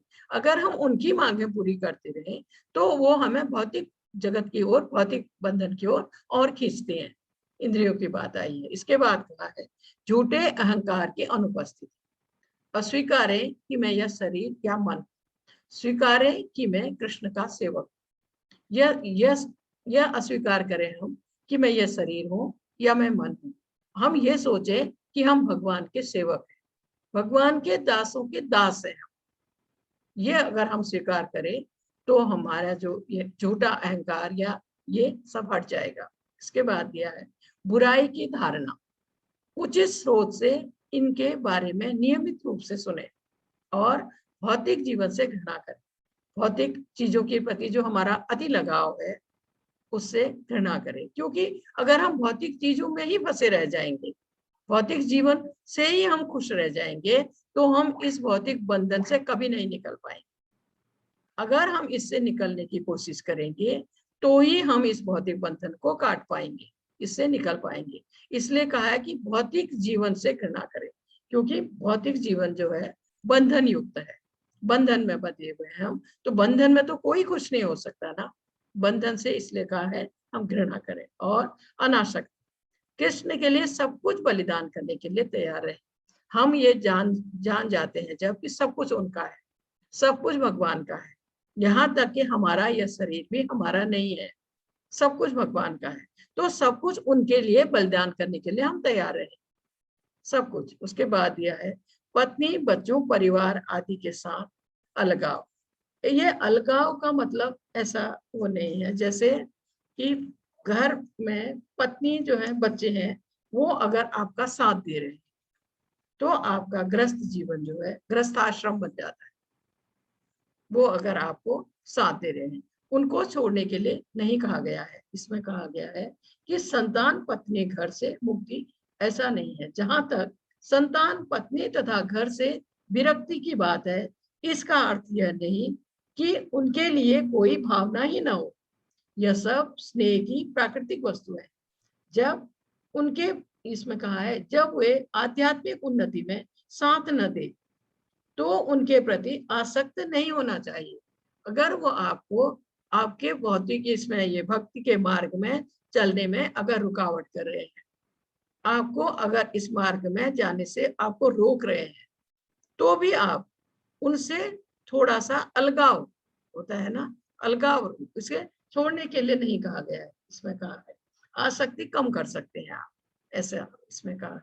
क्योंकि इसमें कहा है कि घर को सुखमय बनाने की विधि कृष्ण भावना, घर को अगर आपने अपने परिवार को सुखमय बनाना है तो इसकी विधि कृष्ण भावनामृत में है। इसमें कहा है कृष्ण भावनामृत की विधि अत्यंत सरल है। हरे कृष्ण मंत्र का कीर्तन करना है और भोग, भगवान का भोग बनाकर, शुद्ध शाकाहारी भोग भगवान को भोग लगाकर उसको ग्रहण करना है। भगवत गीता तथा भागवतम जैसे ग्रंथों पर विचार विमर्श करना है, पढ़ना है इन्हें। और ये जो 4 बातें इसमें बताई गई हैं, इसके द्वारा मनुष्य अपने परिवार को, अपने ग्रस्त को सुखी बना सकता है, ऐसा इसमें कहा गया है। ये इसमें इसके बाद कहा है कि निष्काम भक्ति सेवा। निष्काम भक्ति सेवा भक्ति की 9 क्रियाओं में स्वयं को संलग्न करना। नवधा भक्ति के द्वारा भगवान की भक्ति करना। नवधा भक्ति श्रवणम, कीर्तनम, श्रवणम और पाद सेवनम, अर्चनम, वंदनम, दास्यम, सख्यम और आत्म निवेदनम या आत्मसमर्पण। तो ये नवधा भक्ति है, 9 तरह से भगवान की भक्ति करने को कहा गया है इसमें। इससे हम भक्ति के मार्ग में प्रगति कर सकते हैं। इसके बाद कहा है एकांत जगह में रहने की ख्वाहिश। भौतिकतावादी लोगों के साथ घुलने मिलने की इच्छा नहीं, भक्तों की संगति में रहने का। इसमें कहा है भौतिकतावादी मतलब जो नास्तिक लोग हैं, उनकी संगति जितनी कम हो उतनी अच्छा है। और ग्राम्य कथा में भाग नहीं लेना है। ग्राम्य कथा कहते हैं जहाँ 5-7 लोग बैठ के इसका उसका इसका ऐसे बातों में ऐसे उसमें भक्त भाग नहीं लेते हैं। भक्तों की संगति जहाँ मिले उसमें रहना है, क्योंकि भक्त हमेशा भगवान के बारे में बातें करते हैं, भगवान के विषय चर्चा करते हैं। इसके बाद दिया है इसका 13वां श्लोक। इसमें कहा है अब मैं तुम्हें ज्ञेय के विषय में बताऊंगा। ये कहते हैं जानने योग्य, जिसे जानकर तुम नित्य ब्रह्म का आस्वादन कर सकोगे। भगवान अर्जुन को कह रहे हैं यह ब्रह्म या आत्मा जो अनादि है और मेरे अधीन है, इस भौतिक जगत के कारण और प्रभाव से परे स्थित है। इसमें कहा गया है, इसमें ये भगवत गीता का 13वां श्लोक है। इसमें कहा गया है कि परमेश्वर को परमात्मा रूप में प्रधान तथा शरीर का मुख्य ज्ञाता, प्रकृति के गुणों का स्वामी कहा गया है। परमेश्वर को, भगवान, जीवात्माएं सदा भगवान की सेवा में लगी रहती। इसकी पुष्टि भगवान ने अपने उपदेशों में भी की है, चैतन्य महाप्रभु ने की है इसकी पुष्टि। इसमें कहा गया है तो ये इसमें आत्मा और परमात्मा इसके लिए बताया गया है, जिसे जानकर नित्य ब्रह्म का आस्वादन कर सको। यह ब्रह्म या आत्मा जो आदि है, अनादि है और मेरे अधीन है। क्योंकि भगवान और ये परमात्मा और आत्मा दोनों प्रत्येक मनुष्य के अंदर स्थित है। इसमें आत्मा जो है परमात्मा के अधीन है, इस भौतिक जगत के कारण और प्रभाव से परे स्थित है। ये दोनों ही दिव्य है और इस भौतिक जगत के कारण और प्रभाव से भौतिक जगत का उन पर कोई प्रभाव नहीं पड़ता है। दोनों में नहीं, आत्मा में भी परमात्मा में, पर परमात्मा के अधीन है आत्मा। इसके बाद इसका 15वां श्लोक दिया सर्वेन्द्रिय गुणाभासं सर्वेन्द्रिय विवर्जितम् असक्तं सर्वभृश्चैव निर्गुणं गुणभोक्तृ च। परमात्मा समस्त इंद्रियों के मूल स्रोत है।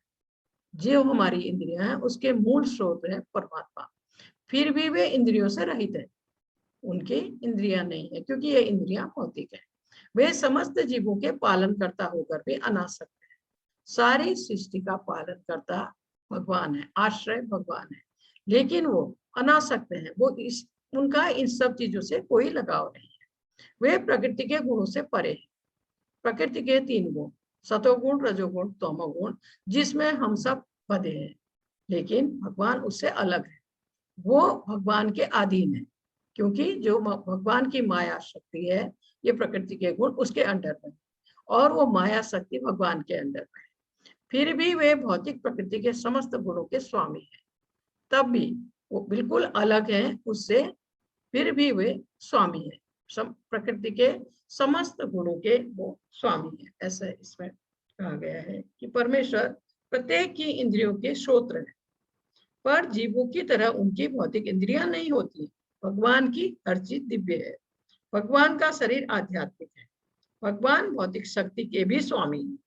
जब भक्त दिव्य पद तक ऊपर उठ जाता है, तब उसे अपने अंदर और बाहर गोविंद के होने का एहसास होता है। भगवान के स्वरूप के दर्शन होते हैं तब, जब भक्त पूरी तरह से भगवत भक्ति में लीन होता है, अनन्य भक्त बन जाता है, भगवान का परम भक्त बन जाता है, तब उसे भगवान के दर्शन होते हैं। वो महसूस करता है अपने अंदर और बाहर गोविंद को। इसके बाद दिया है इसका 16वां श्लोक। इसमें कहा है कि परम सत्य समस्त जीवों चर तथा अचर के बाहर तथा भीतर स्थित है। परम सत्य जीवों के चर और अचर, चर कहते हैं जो चलायमान चल सकते हैं, अचर कहते हैं जैसे पेड़ पौधे पहाड़ के बाहर तथा भीतर स्थित है, लेकिन वे भौतिक इंद्रियों के द्वारा जानने या देखने से परे है। हम महसूस नहीं कर सकते हैं उसको, क्योंकि हमारी भौतिक इंद्रियां हैं, इससे हम महसूस नहीं कर सकते हैं। यद्यपि वे अत्यंत दूर रहते हैं, किंतु हम सबों के निकट भी हैं। भगवान गोलोक वृंदावन में अपनी लीला करते रहते हैं, लेकिन उनकी शक्तियों के द्वारा वो यहाँ भी है, हमारे अंदर भी हैं, बाहर भी हैं। लेकिन हमारी जो दृष्टि है भौतिक है, हमारी इंद्रियां भौतिक हैं, इस कारण हम उनको महसूस नहीं कर सकते, हम उनको नहीं देख सकते। इसके लिए फिर कहा गया है इसका 16वें श्लोक में, परम सत्य समस्त जीवों चर अचर के, ये वही है, बाहर तथा भीतर स्थित है। सूक्ष्म होने के कारण वे भौतिक इंद्रियों के द्वारा जानने या देखने से परे है। सूक्ष्म बहुत छोटा सा है उसमें परे, यद्यपि वे अत्यंत दूर रहते हैं, किंतु हम सबों के निकट भी है। भगवान गोलोक वृंदावन में अपनी लीला करते रहते हैं। दिखाया है कि हर एक के अंदर, जैसे ये भ्रूण है, इसके अंदर भी परमात्मा है, वो हर एक प्राणी मात्र के अंदर स्थित है भगवान। ये बात दिया है इसका 18। वे समस्त प्रकाशमान वस्तुओं के प्रकाश स्रोत हैं, जिससे भी हमें यह प्रकाश प्राप्त हो रहा है वो उसके स्रोत हैं। वे भौतिक अंधकार से परे और अगोचर हैं। वे ज्ञान है, ज्ञेय है तथा ज्ञान के लक्ष्य है। वे सबके हृदय में स्थित है, ऐसे इसमें कहा गया है। परमात्मा ही सूर्य चंद्र तथा नक्षत्रों जैसी समस्त प्रकाशमान वस्तुओं के प्रकाश स्रोत है। सूर्य और चंद्रमा को भगवान के नेत्र कहा गया है। सूर्य में अपार रोशनी फैलाने की शक्ति है, लेकिन वो भगवान के आदेश से ही अपनी दूरी में घूमता है, भगवान के आदेश से ही हमें रोशनी प्रदान करता है। इसमें कहा गया है कि वैदिक साहित्य के हमें पता चलता है, वैदिक साहित्य से, कि वैकुंठ में न सूर्य है, न चंद्रमा, न लाइट, कुछ भी नहीं है वहां, क्योंकि जो भगवान के शरीर की अपार रोशनी है, अपार ज्योति है, उससे पूरा वैकुंठ लोक प्रकाशमान है। वहां किसी भी, न सूर्य की रोशनी की जरूरत है, न चंद्रमा की और न लाइट की, कुछ भी नहीं है वहां। लेकिन भगवान के शरीर से निकलने वाली अपार रोशनी जो है, अपार ज्योति, उससे पूरा वैकुंठ लोक प्रकाशमान है, ऐसा इसमें कहा गया। इसमें प्रत्येक वस्तु प्रकाश में रहती है यहाँ, लेकिन हमें ये सब की आवश्यकता है, सूर्य की भी, चंद्रमा की भी, और ये जो यहाँ ये लाइट दिखाई गई थी इसके बाद दिया है इसका 19वां श्लोक। इस प्रकार मैंने कर्म क्षेत्र, शरीर, ज्ञान तथा ज्ञेय का संक्षेप में वर्णन किया है। इसे केवल मेरे भक्त ही पूरी तरह समझ सकते हैं और इस तरह मेरे स्वभाव को प्राप्त होते हैं। भगवान कह रहे हैं जो मैंने अभी समझाया है इसको पूरी तरह, अच्छी तरह मेरे भक्त समझ सकते हैं। इसमें कहा है, संक्षेप में वर्णन किया है, केवल इसमें कहा गया है कि स्वभाव को प्राप्त होते हैं भगवान के, क्योंकि वो जो उनके अनन्य भक्त है वो भगवान के स्वभाव को प्राप्त होने का मतलब है वो भगवत धाम जा सकते हैं। यहाँ ये दो चीजों को और समझाने की कोशिश की है, परमात्मा और आत्मा हमारे अंदर ये दोनों स्थित है। तो यहाँ ये चिड़िया के रूप में इनका उदाहरण दिया गया है।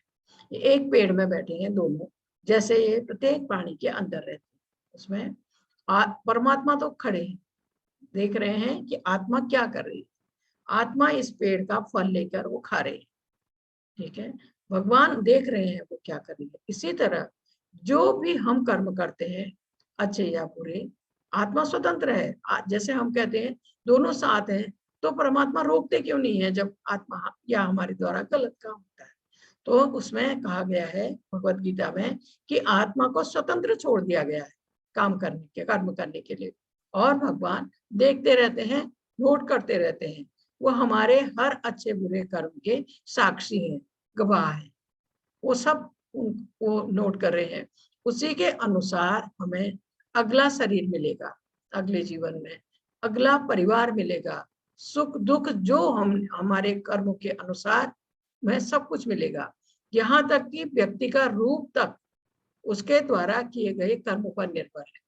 सब कुछ उस इसलिए कहते हैं जो हम इस जीवन में कर रहे हैं वो हमारे आने वाले जीवन की तैयारी है। अच्छा करेंगे अच्छा फल मिलेगा, बुरा करेंगे तो बुरा मिलेगा, और ये कोई गारंटी नहीं है कि हमें अगला शरीर मनुष्य का ही मिलेगा। इसलिए कहा गया है कि यह दुर्लभ मानव शरीर हमने पाया है, इसका हम सदुपयोग करें। इसका सदुपयोग कैसे होगा? भगवत भक्ति करने से। इसके बाद दिया है इसमें 20वां श्लोक में, प्रकृति तथा जीवों को अनादि समझना चाहिए, उनके विकार तथा गुण प्रकृति जन्य है। ये जो इसमें दिया गया है इसका 20वां श्लोक, प्रकृति तथा जीवों को अनादि समझना चाहिए, क्योंकि जब से सृष्टि हुई इस पृथ्वी पर तब से ये सब है। ये जीव जो है यहाँ दिखाए गए ये तब से है जब से सृष्टि हुई है। 84 लाख योनियां हैं, 84 लाख योनियां हैं इसमें। जीवों को अनादि, क्योंकि अनादि है, शुरू से है, जब सृष्टि हुई तब से है। इनके विकार तथा गुण प्रकृति जन्य है, क्योंकि विकार जो इनके विकार हैं या गुण है प्रकृति के द्वारा, क्योंकि जो शरीर हमारा मिलता है ये प्रकृति के द्वारा, तो प्रकृति जन्य है, प्रकृति के द्वारा है। और इनमें से हमें किसी भी शरीर में जाना पड़ सकता है, वो निर्भर करता है हमारे द्वारा किए गए कर्मों के अनुसार। अगर हमें इससे निकलना है, इस 84 लाख योनियों के चक्कर से हमें निकलना है, तो उसका एकमात्र उपाय है भगवत भक्ति। फिर हम इस चक्कर में कभी नहीं फंसेंगे। अगर हम भगवत भक्ति करके भगवत धाम पहुंच जाते हैं या भगवत भक्ति हमें प्राप्त हो जाती है, तो फिर हम इस 84 लाख योनि के चक्र से निकल सकते हैं पूरी तरह से। इसके बाद इसका 21वां श्लोक दिया है, कार्य कारण कर्तव्य हेतु प्रकृति रुच्यते पुरुषः सुख दुखानां भोक्तव्य हेतु रुच्यते। प्रकृति समस्त भौतिक कारणों तथा कार्यों परिणामों की हेतु कही जाती है, परिणामों की हेतु कही जाती है प्रकृति। और जीव पुरुष इस संसार में विविध सुख दुख के भोग का कारण कहा गया है। इसमें ऐसे इसको समझाया गया है। इसका ये 21वें श्लोक में कुल मिलाकर 84 लाख भिन्न योनियां हैं। जीव के विभिन्न इंद्रिय सुखों को भोगने की इसके लिए इसको योनियां मिलती है, और उसके भौतिक सुख दुख उसके शरीर के कारण होते हैं, स्वयं उसके नहीं। शरीर इंद्रियों का कार्य है और इंद्रियां इच्छाओं की पूर्ति का साधन है। व्यक्ति को उसके पूर्व जन्म के कार्यों के अनुसार शरीर मिलता है। हमें जैसा शरीर मिलता है हमें उसी के अनुसार कार्य करना होता है। जैसा मिले 84 लाख योनियों में जैसा शरीर हमें मिलता है हम उसी के अनुसार फिर कार्य करते हैं। जैसे अगर हमें पशु का शरीर मिलता है तो हमें पशु की तरह ही रहना है। तो इसलिए कि ये जो हमारे कर्म है, पूरी जिंदगी किए गए कर्मों के अनुसार व्यक्ति की मृत्यु से पहले उसके लिए शरीर निहित होता है, क्योंकि हमारे कर्मों के साक्षी भगवान है, परमात्मा रूप में जो हमारे अंदर है, वो हमारे हर अच्छे बुरे कर्म के साक्षी है। इसलिए जब व्यक्ति की मृत्यु होती है उसके कर्मों के अनुसार उसके लिए शरीर, कि उसे कौन सा शरीर मिलेगा, वो पहले से ही निहित होता है। और मृत्यु के बाद आत्मा शरीर से निकलकर उस शरीर में चली जाती है जो उस व्यक्ति के लिए पहले से निहित है, आत्मा उसमें चली जाती है। इसमें ही कहा है जीव पुरुष इस संसार में विविध सुख दुख के भोग का कारण कहा जाता है। कोई भी व्यक्ति इस जीवन में या आने वाले जीवन में जो सुख दुख भोगेगा वो उसके कर्मों के अनुसार उसको मिलता है। इसके बाद इसका 22वां श्लोक दिया है। इसमें पुरुषः प्रकृति स्थो ही भुंगते प्रकृति ज्ञान गुणा कारणम गुण संगो सदस्य योनि जन्मसु। इस प्रकार जीव प्रकृति के तीनों गुणों का भोग करता हुआ, सतोगुण रजोगुण तमोगुण, तीनों गुणों का भोग करता हुआ प्रकृति में ही जीवन बिताता है। वह यह उस प्रकृति के साथ उसकी संगति के कारण, इस तरह उसे उत्तम तथा अधम योनियां मिलती रहती है। इसमें कहा है कि जीव एक शरीर से दूसरे शरीर में किस प्रकार देहांतरण करते हैं। जब तक जीव इस मिथ्या प्राकृति पर मुक्त रहता है कि जो है यही है, इसके आगे कुछ नहीं, वो अपनी इंद्रिय तृप्ति में ही लगा रहता है जब तक जीव, क्योंकि उसको और ज्ञान ही नहीं है। तब तक उसे निरंतर शरीर बदलना होता है, देहांतरण करना पड़ता है, कभी देवता के रूप में, कभी मनुष्य के रूप में, कभी पशु, कभी पक्षी, कभी कीड़े मकोड़े के रूप में।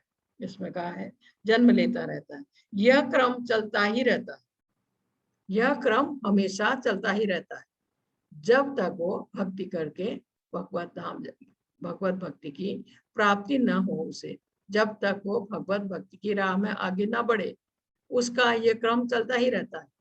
कभी उसको मनुष्य योनि मिलेगी, कभी ये देव योनि मिलेगी, देवताओं के धाम जाएगा, स्वर्ग लोग, कभी पशु योनि, कभी पक्षी, कभी कीड़े मकोड़े। जब तक वो तीनों, इसका सतोगुण, रजोगुण, तमोगुण, इसके भोग में खुश है, तब तक उसे बराबर शरीर बदलना होगा, बराबर वो शरीर बदलता ही रहेगा। इसमें कृष्ण भावना में स्थित हुए बिना भौतिक चेतना मनुष्य को एक शरीर से दूसरे शरीर में देहांतरण करने के लिए बाध्य करती रहती है, क्योंकि उसको भक्ति का ज्ञान नहीं है। इसलिए अतः इन गुणों से ऊपर उठकर दिव्य पद पर स्थित होना होता है, यही कृष्ण भावनामृत कहलाता है। कृष्ण भावनामृत में स्थित हुए बिना भौतिक चेतना मनुष्य को एक शरीर से दूसरे शरीर में देहांतरण के लिए बाध्य करती रहती है। जब तक उसको भगवत भक्ति नहीं करेगा या भक्ति के मार्ग का ज्ञान नहीं होगा, तब तक वो शरीर बदलता रहेगा, इसमें कभी कोई इसी में रह जाएगा हमेशा। इसके बाद इसका 23वां श्लोक इसमें दिया है, इसमें ये हटता नहीं इसमें से, इसलिए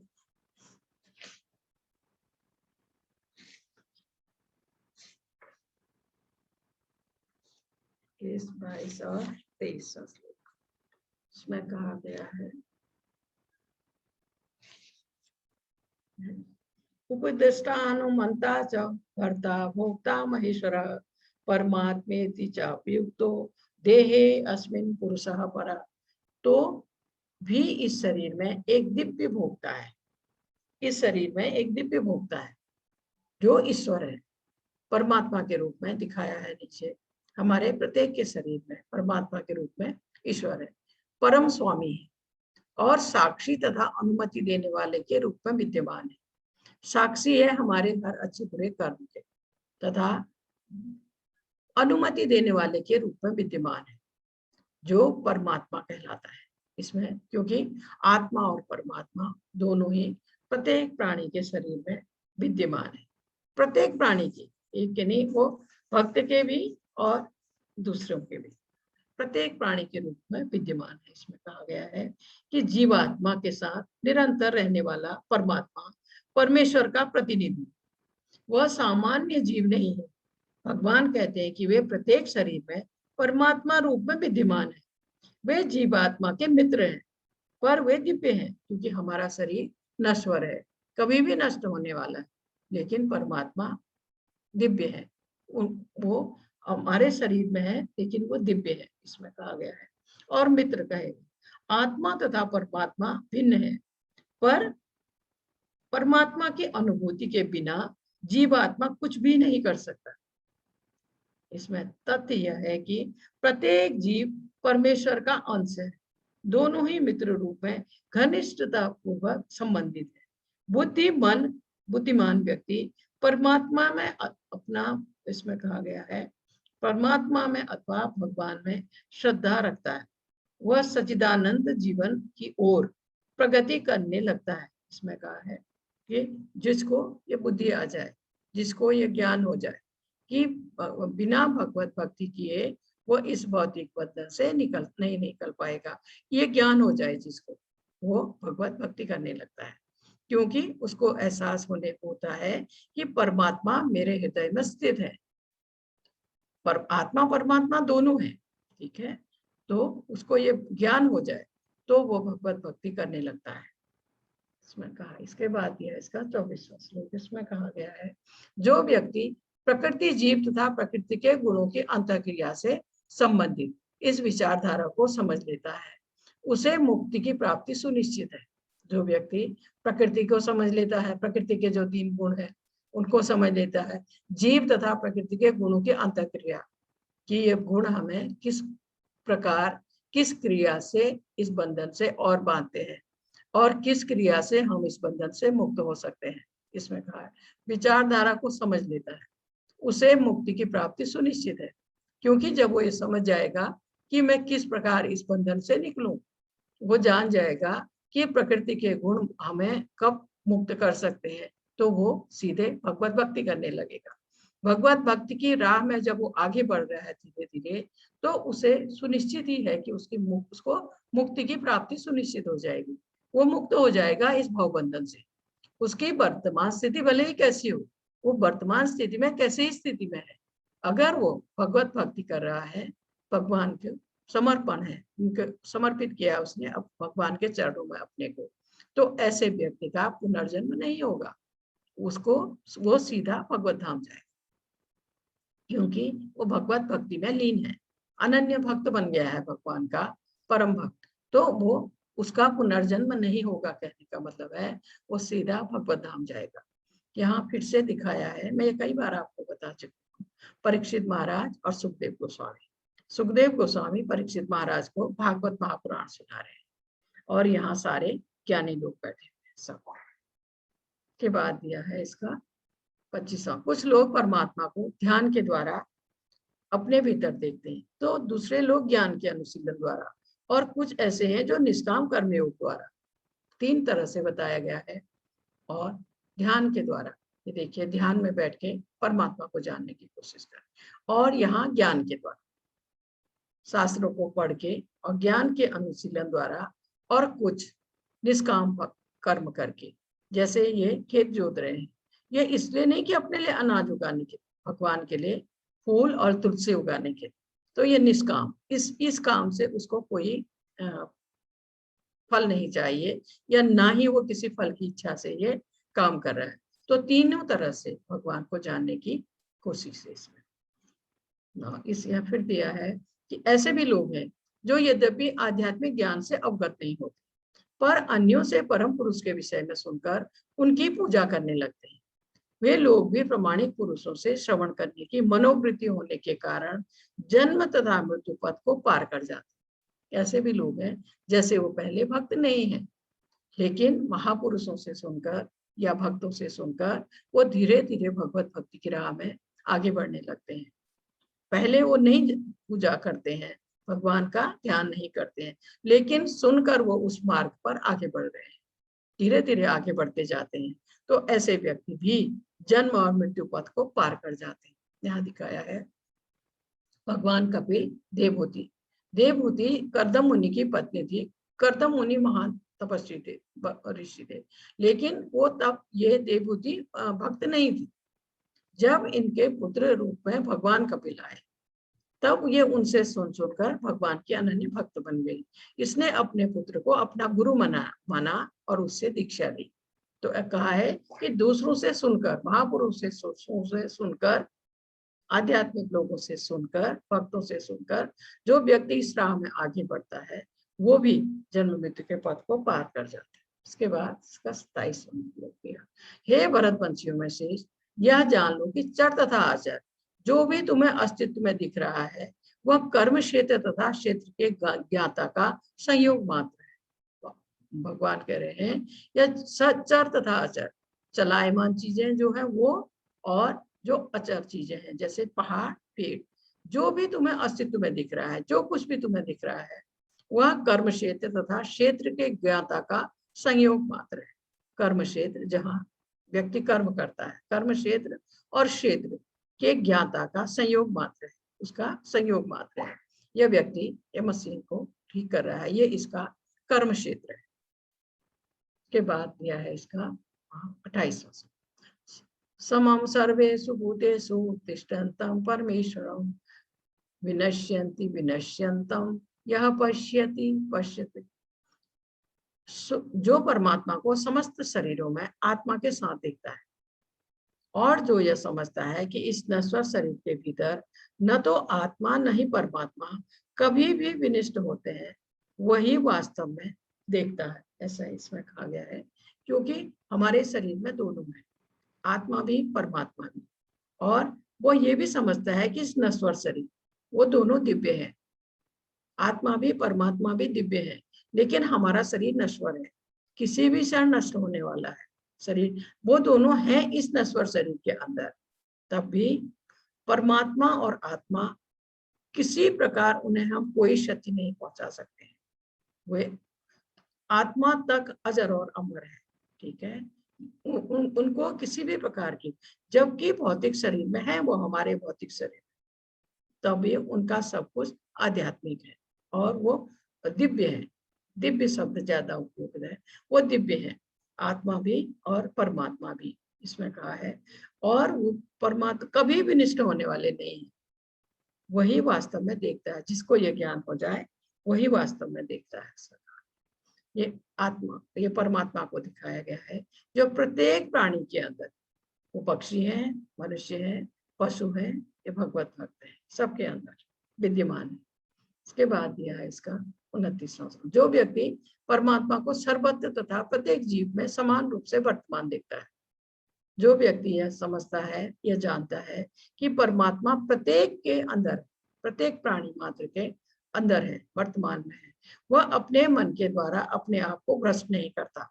क्योंकि भ्रष्ट कैसे नहीं करता? इसलिए कि वो सबसे संभाव रखता है। वो ये नहीं देखता कि उसके सामने जो मनुष्य है उसके शरीर की बनावट कैसी है, वो ये देखता है कि प्रत्येक प्राणी जिन्हें वो देख रहा है उनके अंदर परमात्मा स्थित है। इस प्रकार वह दिव्य गंतव्य को प्राप्त करता है। वो क्योंकि उसको ज्ञान हो जाता है कि परमात्मा प्रत्येक के शरीर में, प्रत्येक प्राणी मात्र के शरीर में स्थित है, वैसे ही वो इसीलिए सबसे संभाव रखता है। इसके बाद दिया इसका 30वां श्लोक। जो यह देखता है कि सारे कार्य शरीर द्वारा संपन्न किए जाते हैं, क्योंकि हम जो भी कार्य करते हैं हमारा शरीर करता है, लेकिन इसको चेतना मिलती है आत्मा से। आत्मा जब हमें चेतना देती है तब हम हाथ हिला सकते हैं, बोल सकते हैं, चल सकते हैं।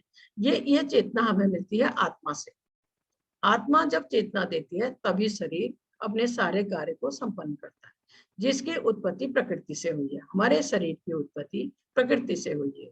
और जो देखता है कि आत्मा कुछ भी नहीं करता, वही यथार्थ में देखता है। आत्मा कुछ भी नहीं करता क्योंकि आत्मा हमें चेतना देता है। आत्मा जब चेतना देता है तभी हम कर्म कर सकते हैं। जब आत्मा शरीर से बाहर निकल जाए तो फिर यह शरीर मृत है, फिर यह शरीर कुछ नहीं कर सकता। इसके बाद दिया है, यद्यपि आकाश सर्वव्यापी है, किंतु अपनी सूक्ष्म प्रकृति के कारण किसी वस्तु से लिप्त नहीं होता है। हर जगह दिखता है आकाश हमें, सर्व जगह है, सर्वव्यापी है, पर वो किसी वस्तु से लिप्त नहीं है, अलग है। इसी प्रकार ब्रह्म दृष्टि में स्थित आत्मा शरीर में स्थित रहते हुए भी शरीर से लिप्त नहीं है, क्योंकि वो दिव्य है। हमारा शरीर भौतिक है, भौतिक शरीर में रहते हुए भी आत्मा हमारे शरीर से लिप्त नहीं है, अलग है, क्योंकि भौतिक है, हमारा शरीर भौतिक है, आत्मा दिव्य है। ऐसे इसको समझना। इसके बाद दिया है, हे भरत पुत्र, जिस प्रकार सूर्य अकेले इस सारे ब्रह्मांड को प्रकाशित करता है, उसी प्रकार शरीर के भीतर स्थित एक आत्मा सारे शरीर को चेतना से प्रकाशित करती है। सूर्य हर जगह रोशनी देता है, वो पहाड़ हो, पृथ्वी हो, भूमि हो, कुछ भी, कहीं भी हो, नदी हो, कहीं नाले, हर जगह वो सूर्य प्रकाश देता है। उसी प्रकार हमारी जो आत्मा हमारे अंदर है वो हमें चेतना देती है हमारे शरीर को, तभी हम हर काम कर सकते हैं। जब तक हमें आत्मा के द्वारा चेतना मिलेगी तब तक हम हर कार्य कर सकते हैं।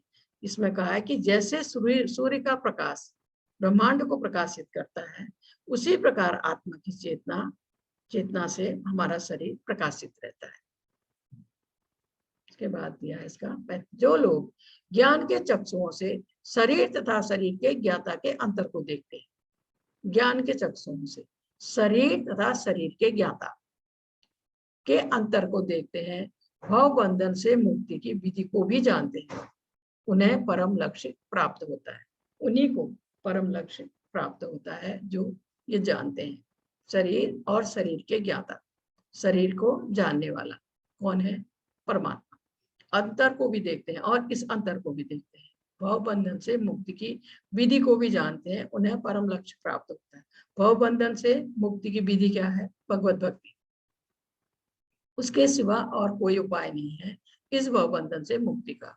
तो वो ये भी जानते हैं, तो जानेंगे तो क्या करेंगे? भगवान की भक्ति, उन्हें परम लक्ष्य प्राप्त होता है। अगर वो भगवत भक्ति में आगे बढ़ते हैं तो फिर वो उन्हें भगवत भक्ति प्राप्त होगी, भव बंधन से मुक्त हो जाएंगे। इसमें प्रभुपाद जी के कुछ शब्द हैं इसमें। इस 13वें अध्याय का तात्पर्य यही है कि मनुष्य को शरीर के स्वामी तथा परमात्मा के अंतर को समझना चाहिए। उसे श्लोक 8 से लेकर 12 तक में वर्णित मुक्ति की विधि को जानना चाहिए, तभी वह परम गति को प्राप्त हो सकता है। श्रद्धालु को चाहिए कि सर्वप्रथम वह ईश्वर का श्रवण करने के लिए सत्संगति करे, भक्तों का संग, और धीरे धीरे प्रबुद्ध बने। यदि गुरु स्वीकार कर लिया जाए तो पदार्थ तथा आत्मा के अंतर को समझा जा सकता है और वही अग्रिम आत्म साक्षात्कार के लिए शुभारंभ बन जाता है।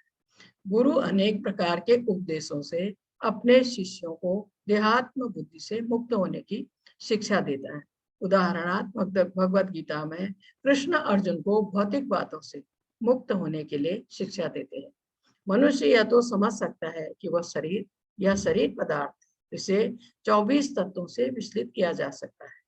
जीवन के लक्षण इन्हीं तत्वों की अंतःक्रिया विकार है, किंतु इनमें से भी ऊपर आत्मा और परमात्मा है। आत्मा तथा परमात्मा दो है। यह भौतिक जगत आत्मा तथा 24 तत्वों के संयोग से कार्यशील है। मनुष्य को चाहिए कि गुरु की सहायता से इस अध्याय को भली भांति समझ ले। हरे कृष्णा माता जी, हरे कृष्णा, हरे कृष्णा। हरे कृष्ण। जी जी जी प्रभु जी, सॉरी थोड़ा लेट हो गए। कोई बात नहीं माता जी, भगवान के भजन में तो आनंद ही आनंद है। जी माता जी, आपको सुनाई दिया ना? जी हाँ जी, हाँ जी, जी जी। हरे कृष्णा सभी। हाँ जी, इनका कोई क्वेश्चन है, हाथ अपने हाथ खड़े कर लीजिए। हाँ, रेज कर लीजिए। माता जी, ये अध्याय ना थोड़ा समझने के लिए थोड़ा सा होगा, इसलिए क्वेश्चन कम हो गया, बहुत कम हो हाँ जी, गया। ये और 15वां अध्याय, 2 अध्याय अलग से है जी। ओके जी, क्वेश्चन करिए माता जी। Please please please. हाँ जी, ओके।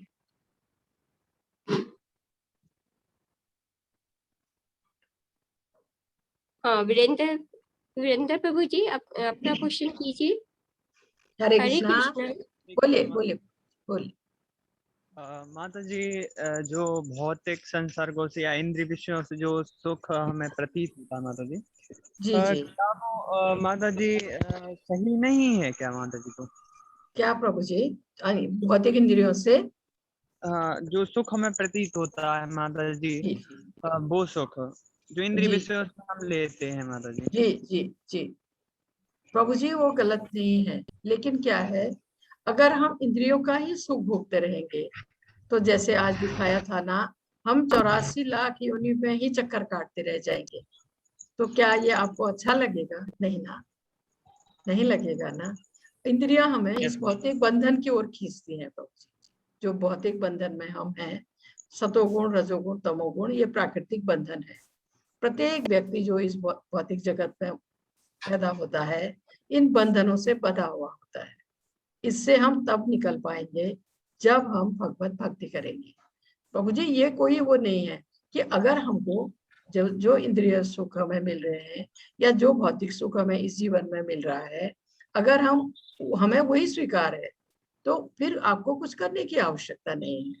अगर आप ये सोचते हैं कि मुझे इस भौतिक बंधन से निकलना है या बार बार इस जन्म मृत्यु के चक्र से निकलना है, तब उस व्यक्ति को भगवत भक्ति करने की आवश्यकता है। जी प्रभु जी। जी माता जी, एक डाउट और था माता जी, जो बोले। आपने बताया था ज्ञान, जो ज्ञान है वो ही है ज्ञान जो अध्यात्म से रिलेटेड है, बाकी सब अज्ञान है माता जी, इसका अर्थ यही हुआ नहीं, माता जी? ऐसा नहीं है प्रभु जी। ज्ञान का अर्थ है, अगर हमें ये ज्ञान हो जाए कि हम इस भौतिक बंधन में हैं, जन्म के मृत्यु के चक्र में फंसे हुए हैं, अगर हमें ये ज्ञान हो जाता है, वो ज्ञान है। और हम भगवत भक्ति की राह में आगे बढ़ने लगते हैं, तो वो ज्ञान है। ठीक है। जी और प्रभु जी प्रत्येक व्यक्ति इसमें फंसा है। आप ये देखिए कितने कम लोग भगवत गीता को पढ़ने की कोशिश करते हैं, जानने की कोशिश करते हैं। मुट्ठी भर लोग ना, करोड़ों में से उन पर भगवत कृपा होती है। जिन पर भगवत कृपा होती है वही भगवत भक्ति करता है, सब नहीं प्रभु जी। लोग तो ये इसी में खुश है, जैसे ये इंद्रिय सुख में ही खुश है। बहुत कम लोग समझ पाते हैं कि इस जन्म मृत्यु के चक्र से हमें निकलना है। बहुत कम लोग समझ पाते हैं। जी प्रभु जी। जी जी माता। हरे कृष्णा। हरे हरे कृष्णा। सुब्रत प्रभु जी अपना क्वेश्चन कीजिए।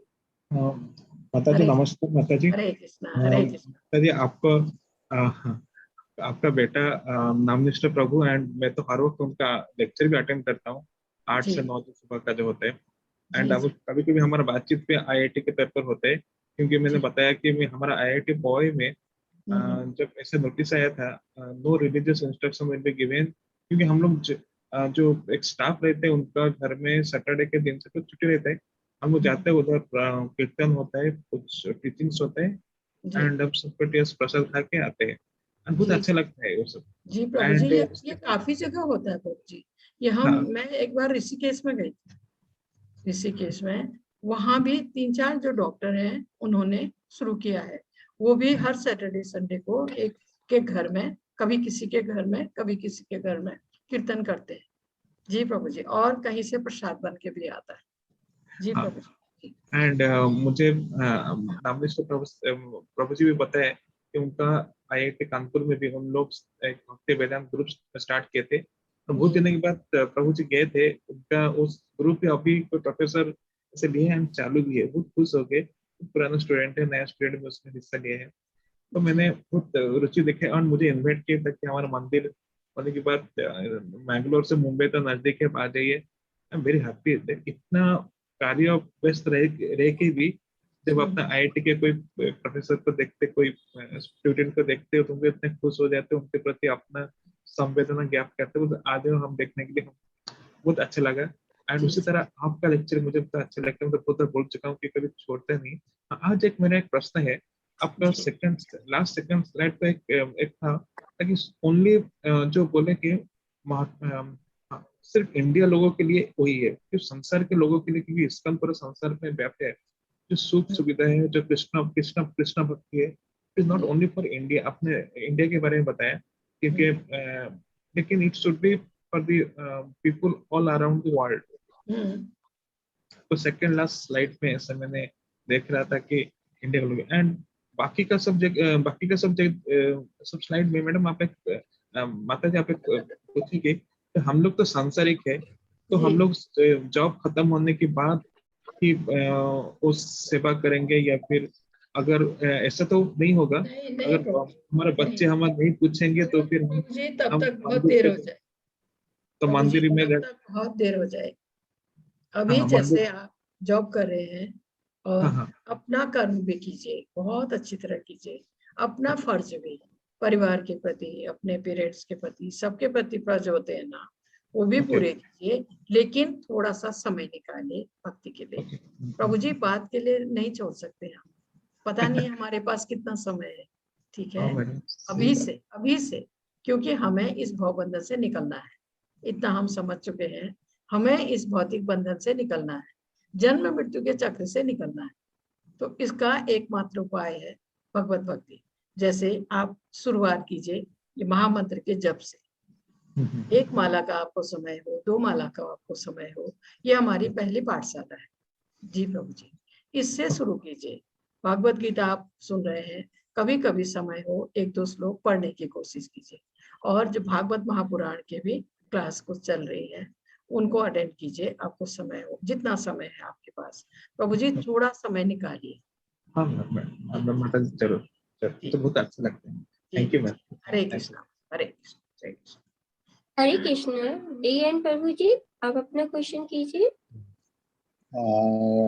हरे कृष्ण माता जी। बोलिए। एक चीज पूछना था।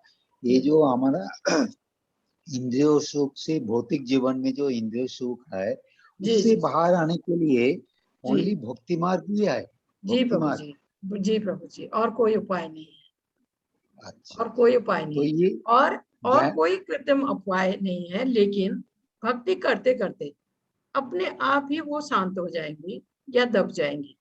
तो फिर हमें जैसे योग के द्वारा, इसके द्वारा उनको बस में करने का कोशिश करने की आवश्यकता नहीं है। जैसे जैसे हम भक्ति के मार्ग में आगे बढ़ेंगे हमारी इंद्रियां स्वतः ही बस में आ जाती। जी प्रभु जी। जी जी और एक चीज पूछना था, जी ये जी जो आपने दिया हर एक दिन शाम को 1 घंटा डिस्कोर्स ले रहे, इसको जी यूट्यूब में कुछ यूट्यूब में रिकॉर्डिंग मिलेगा? जी मिलेगा प्रभु जी, अभी बस ये खत्म होने दीजिए, फिर देती हूँ, पूरा देती हूँ फिर। जी वो हमारे पास आ जाएगा? ये इसी में आ जाएगा, व्हाट्सएप में आ जाएगा, जिससे आप व्हाट्सएप जुड़े। में सारा हाँ, जिससे आप जुड़े हैं रिकॉर्डिंग? ना, जिससे आप जुड़े हाँ हैं, इसमें क्लास आ हाँ। जाएगी। जी आ जाएंगे प्रभु जी इसमें।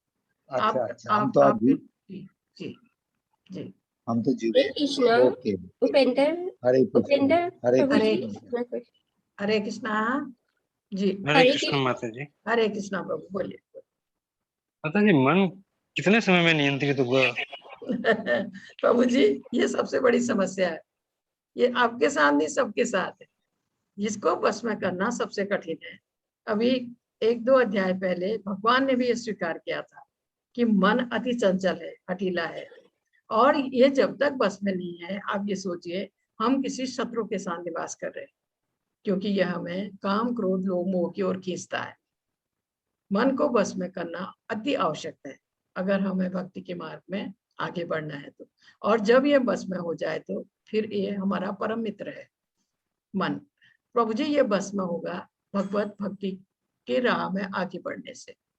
धीरे धीरे जैसे हम भगवत नाम का जप करें, महामंत्र का जप करें, भगवान का ध्यान करेंगे मन से, हर समय हम, भले ही हम काम कर रहे हैं, हाथ से काम कर रहे हैं ना, मन से हम भगवान का ध्यान करेंगे तो धीरे धीरे, समय लगेगा, धीरे धीरे ये बस में आ जाएगी। यही नहीं, हमारी सब इंद्रियां बस में आ जाएगी। जी प्रभु जी। जी जी, धीरे धीरे से, अभ्यास से। जी प्रभु जी। हरे कृष्णा माता जी। हरे कृष्णा माला माता जी, अपना क्वेश्चन कीजिए। हरे कृष्णा। हरे कृष्णा माला माता जी, लाइन पे हैं? शायद नहीं। लाइन पे नहीं है माता जी। जी माता जी, दूसरा उससे आगे वाला दे दीजिए। हाँ जी। जी। हरे कृष्णा मुस्कान माता जी, अपना क्वेश्चन कीजिए। आ गई। हरे कृष्णा, बोलिए। हरे कृष्ण हाँ माला माता जी। अध्याय का 6वां। हरे कृष्णा। माला माता जी, आप अपना क्वेश्चन कीजिए।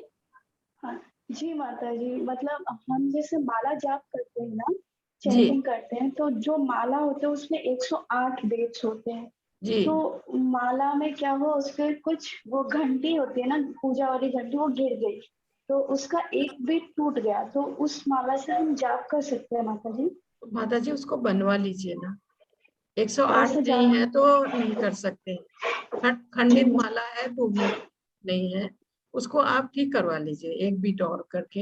ये जो ज्वेलर होते हैं ना माता जी, ज्वेलरों की जो शॉप होती है ना, उसके बाहर ही माला बनाने वाले बैठे होते हैं, बहुत नहीं अच्छे से माता बना जी, देते हैं मतलब माता जैसे जी। उसमें हाँ। 107 वेट्स थे ना, तो हम 107 बार करके नहीं उसको नहीं एक बार और एक्स्ट्रा बोल देते थे।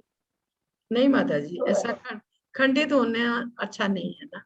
जी माता जी। जी जी माता जी, एक बीट आप डलवा दीजिए और उसमें कहीं से। जी जी माता जी जी, जी। धन्यवाद। तो हरे हरे कृष्ण कृष्ण, माता जी। हरे कृष्णा माता जी, हरे कृष्ण। हरे कृष्णा माता जी। मुस्कान माता जी, अपना क्वेश्चन कीजिए। हरे कृष्णा। हाँ, जी हरे कृष्ण माता जी। बोलिए बोलिए। 13वें अध्याय का 6वां और 7वां श्लोक एक बार फिर से बता दीजिए। 6वां और 7वां पंच महाविभूत वाला। ये आपका आज का ना माता जी, हाँ हाँ, 13वें 7वां। अध्याय तक जी, 6वां और 7वां। इसमें कहा गया है कि इस संसार के अव्ययों को इस प्रकार समझा जा सकता है। पहले तो पृथ्वी जल अग्नि वायु आकाश, पंचभूत कहते हैं ना इसको। पृथ्वी जल अग्नि वायु आकाश, 5 पंचभूत है। इसके पश्चात 5 ज्ञानेंद्रियां आती है।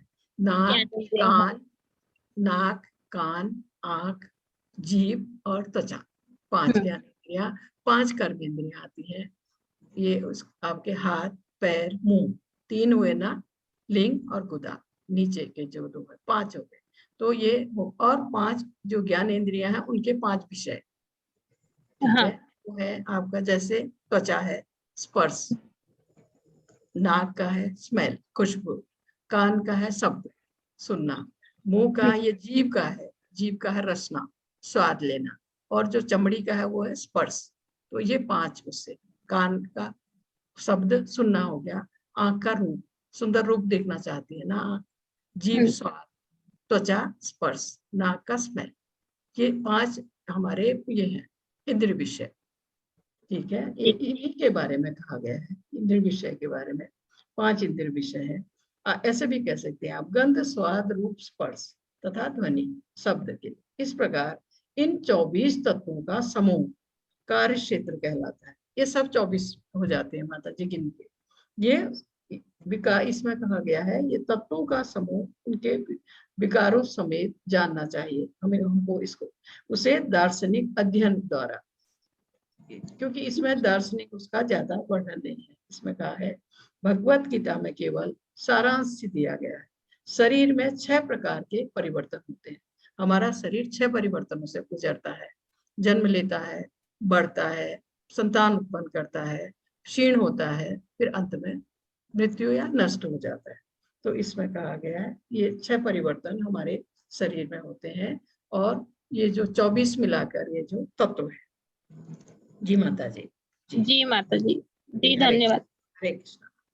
हरे कृष्णा। लक्ष्मी माता जी अपना क्वेश्चन कीजिए। हरे कृष्णा। हरे कृष्णा माता जी। जी बोले माता जी माता जी मेरा क्वेश्चन ये है कि जैसे कि फैमिली में सबको पसंद नहीं है कि पूजा कर सके हम, तो कैसे करें? मतलब सबका अलग अलग है, किसी को किसी भगवान की पूजा करनी है, किसी को किसी की, तो सबको अच्छा नहीं लगता कि मैं पूजा करूं कृष्ण भगवान की, तो उसके लिए क्या करें? माता जी अगर कृष्ण भगवान की पूजा नहीं की तो और फिर क्या किया, और किसका करेंगे? जी माता जी वो तो है, लेकिन अभी सबको नहीं समझा सकते ना। माता जी आप समझाइए उनको, प्रमाण के साथ समझाइए, भगवत गीता में जो लिखा हुआ है वो दिखा के समझाइए, ठीक है। और आपको माता जी चैंटिंग करने के लिए तो मना नहीं है ना, आप चैंटिंग तो कर सकती हैं। हाँ। चैंटिंग कर सकती हैं, आप चैंटिंग कीजिए पहले, फिर हो सकता है उन लोगों में फर्क आए, आपको देखे हो सकता है। और आपके पास प्रमाण है, जो भी आप बोलते हैं भगवत गीता में लिखा हुआ है, आप उनको समझाइए कि इस भव बंधन से कैसे निकला जा सकता है, इस भौतिक बंधन से जिसमें हम फंसे हुए हैं कैसे निकले, जन्म मृत्यु के चक्र से हम कैसे निकले, उसका उपाय क्या है, ये भगवत गीता को दिखा के, प्रमाण दिखा के आप उनको समझाइए, तो शायद मान जाए। जी माता जी बोलते हैं लेकिन कोई मानता नहीं है, हमारे हस्बैंड को तो बिल्कुल पसंद नहीं है, क्या है कुछ नहीं है, ऐसा कुछ नहीं होता है। माता जी तब थोड़ा सा मुश्किल है, अगर पत्नी पति का साथ न दे या पति पत्नी का साथ न दे तब थोड़ा सा रुकावट आती है माता जी, आती तो जी माता जी उनको बिल्कुल पसंद नहीं है, तो इसके लिए हम पूजा भी नहीं कर पाते हैं। आप ना आप कुछ मत कहिए, आप चुपचाप आपको जितना समय मिले चैंटिंग कीजिए। एक और को मैंने ऐसा देखा है माता जी, जब कर रही होती थी तो बेटी देखती रहती थी कि उसके पापा आए कि नहीं आए, जब उनको पता लगता था वो आ गए हैं तो वो छुपा देते थे सब कुछ, ठीक है, ऐसा भी देखा। लेकिन वो व्यक्ति अब खुद उसके साथ चैंटिंग करने लगा, फर्क आया है वो माता जी, ऐसा आपके साथ भी होगा। जी माता जी। चैंटिंग मत छोड़िए, चैंटिंग कीजिए, चैंटिंग मत छोड़िए। जी माता जी। ओके धन्यवाद माता जी। हरे कृष्णा माता जी। हरे कृष्णा। महेश प्रभु जी अपना क्वेश्चन कीजिए। हरे कृष्णा। हरे कृष्णा। महेश प्रभु जी अपना क्वेश्चन कीजिए, शायद लाइन पे नहीं है। माता जी। जी जी जी जी माता हरे बोले। मेरा प्रश्न ये है माता जी कि अपन जैसे माला कर रहे हैं ना, माला करते करते अपने को नींद आने लगती है, तो प्रभु जी ऐसे में आप क्या कीजिए, आप खड़े होके कीजिए, घर में घूम घूम के कीजिए, चलते हुए कीजिए, कोई हर्ज नहीं है, फिर आपको नींद जी कर सकते हैं प्रभु जी, बल्कि घर शुद्ध होगा और अच्छी बात है। माला हाथ में लेके चलते चलते कीजिए, घर के अंदर घूमिए, अच्छा, नींद नहीं आएगी, आराम से आप माला कर सकते। जी ठीक। प्रभु जी, जी जी, हरे कृष्णा प्रभु, हरे हरे कृष्ण। हरे कृष्ण। राखी माता जी अपना क्वेश्चन कीजिए। माता जी हरे कृष्णा। हरे कृष्णा, बोले बोले माता जी। जी मेरा आज का क्वेश्चन है कि ये 23वां श्लोक आपने जो बताया था जी कि भगवान जो है साक्षी के रूप में हमारे शरीर में विद्यमान रहते हैं जी और जी स्थिति रहते हैं किसी भी कार्य की, तो जी। गलत कार्यों की अनुमति तो भगवान नहीं देंगे, फिर गलत कार्य कैसे हो जाते हैं? अब मैं समझी नहीं, आप कह रही हैं जो हमारे अंदर स्थित है उनके बारे में आप बात कर रही हैं? जी परमात्मा जी हमारे शरीर में विद्यमान रहते हैं साक्षी रूप बिल्कुल में, तो बिल्कुल गलत माता जी। कार्यों की अनुमति मतलब अनुमति देते हैं, तो गलत कार्य। माता जी असल में क्या है, तो हमारे अंदर है, आत्मा के साथ में है, लेकिन वो जो अगर हम कुछ गलत करते हैं या आत्मा कुछ गलत हमसे करवाती है, तो वो उसमें कुछ नहीं बोलते हैं, वो सिर्फ साक्षी है, वो रोकेंगे नहीं हमको, क्योंकि हमको कर्म करने के लिए स्वतंत्र छोड़ दिया गया है। लेकिन जो भी हम करेंगे अच्छा या बुरा, उसका वो हिसाब रखेंगे, उसके वो साक्षी है, वो गवाह है, लेकिन वो हमें रोकेंगे नहीं, क्योंकि हम स्वतंत्र हैं कर्म करने के लिए। जी माता जी, इसलिए हरे कृष्ण माता जी, हरे कृष्ण, धन्यवाद। हरे कृष्णा। हरे कृष्ण। माला माता जी। हाँ, एक हाथ बचा है माता जी, बस ये लास्ट, आपको लेट हो रहा है 8:30। हरे कृष्णा। हरे कृष्ण माता जी। जी बोले जी मतलब अभी हमारी मम्मी बोल रही थी ना कि जैसे हम रुद्राक्ष की माला से चैंटिंग कर रहे थे पहले, तो मम्मी बोल रही कि अगर हम तुलसी की माला भी लाना चाहते हैं तो क्या ला सकते हैं क्या? बिल्कुल माता जी। और असल में ये महामंत्र की चैंटिंग ये रुद्राक्ष की माला से नहीं करनी चाहिए माता जी। रुद्राक्ष की माला से शिव जी के नाम का जप किया जाता है रुद्राक्ष से। दूसरा, रुद्राक्ष जब हाथ में हम बीड्स को लेते हैं ना माता जी अंदर की तरफ, वो दाने खुरदरे होते हैं, थोड़ा वो तकलीफ भी देते हैं हाथ को चैंटिंग करने में, इसलिए नीम या तुलसी जो मिल जाए आपको। अच्छा जी नीम या माता। तो वो जो पुराना वाला माला है उसे हम क्या करें? जो रखिए ना, रखिए माता जी, रखिए उसको। जी, उसको नदी वगैरह में नहीं डाल सकते ना? डाल सकते हैं, कभी आप गए तो प्रवाहित भी कर सकते हैं और रख भी सकते हैं, वो कोई बात नहीं है माता जी, रखने में कोई हर्ज नहीं, रखने में कोई हर्ज नहीं है माता जी। डायरेक्टली दोनों हाथों से उसको वो कर सकते हैं ना, बहा सकते हैं माता जी। वो आप चाहे तो रख भी सकते हैं, उसमें कोई हर्ज नहीं है माता जी। रखने में भी कोई हर्ज नहीं है। जी माता जी। थैंक यू माता जी। हरे कृष्ण। हरे कृष्ण। हरे कृष्णा माता जी। विराज प्रभु जी। जी माता जी। हरे कृष्ण। चैट बॉक्स में कोई प्रश्न नहीं है माता जी। जी जी जी प्रभु जी। एक क्वेश्चन है शायद, है क्या? अच्छा अच्छा। एक बार चेक कर लीजिए मेरी साइड से। जी प्रभु जी देख लीजिए अगर है तो। हरे कृष्णा। नहीं माता जी, नहीं है कोई ना? प्रश्न नहीं है। ठीक है नहीं माता जी। ठीक है। बहुत बहुत धन्यवाद। सॉरी माता जी, लेट कर दिया मैंने आपको। नहीं माता जी, इसमें तो प्रभु के भजन का आनंद ही आनंद है। हरे कृष्ण। हरे कृष्णा। हरे कृष्णा। हरे कृष्ण माता जी। हरे कृष्ण। कल मिलते हैं प्रभु जी, कल मिलते हैं। हरे कृष्णा। हरे कृष्णा। बहुत बहुत धन्यवाद आपको इतना समय देने के लिए, बहुत बहुत धन्यवाद। जी जी। हरे कृष्णा माता जी। हरे कृष्णा।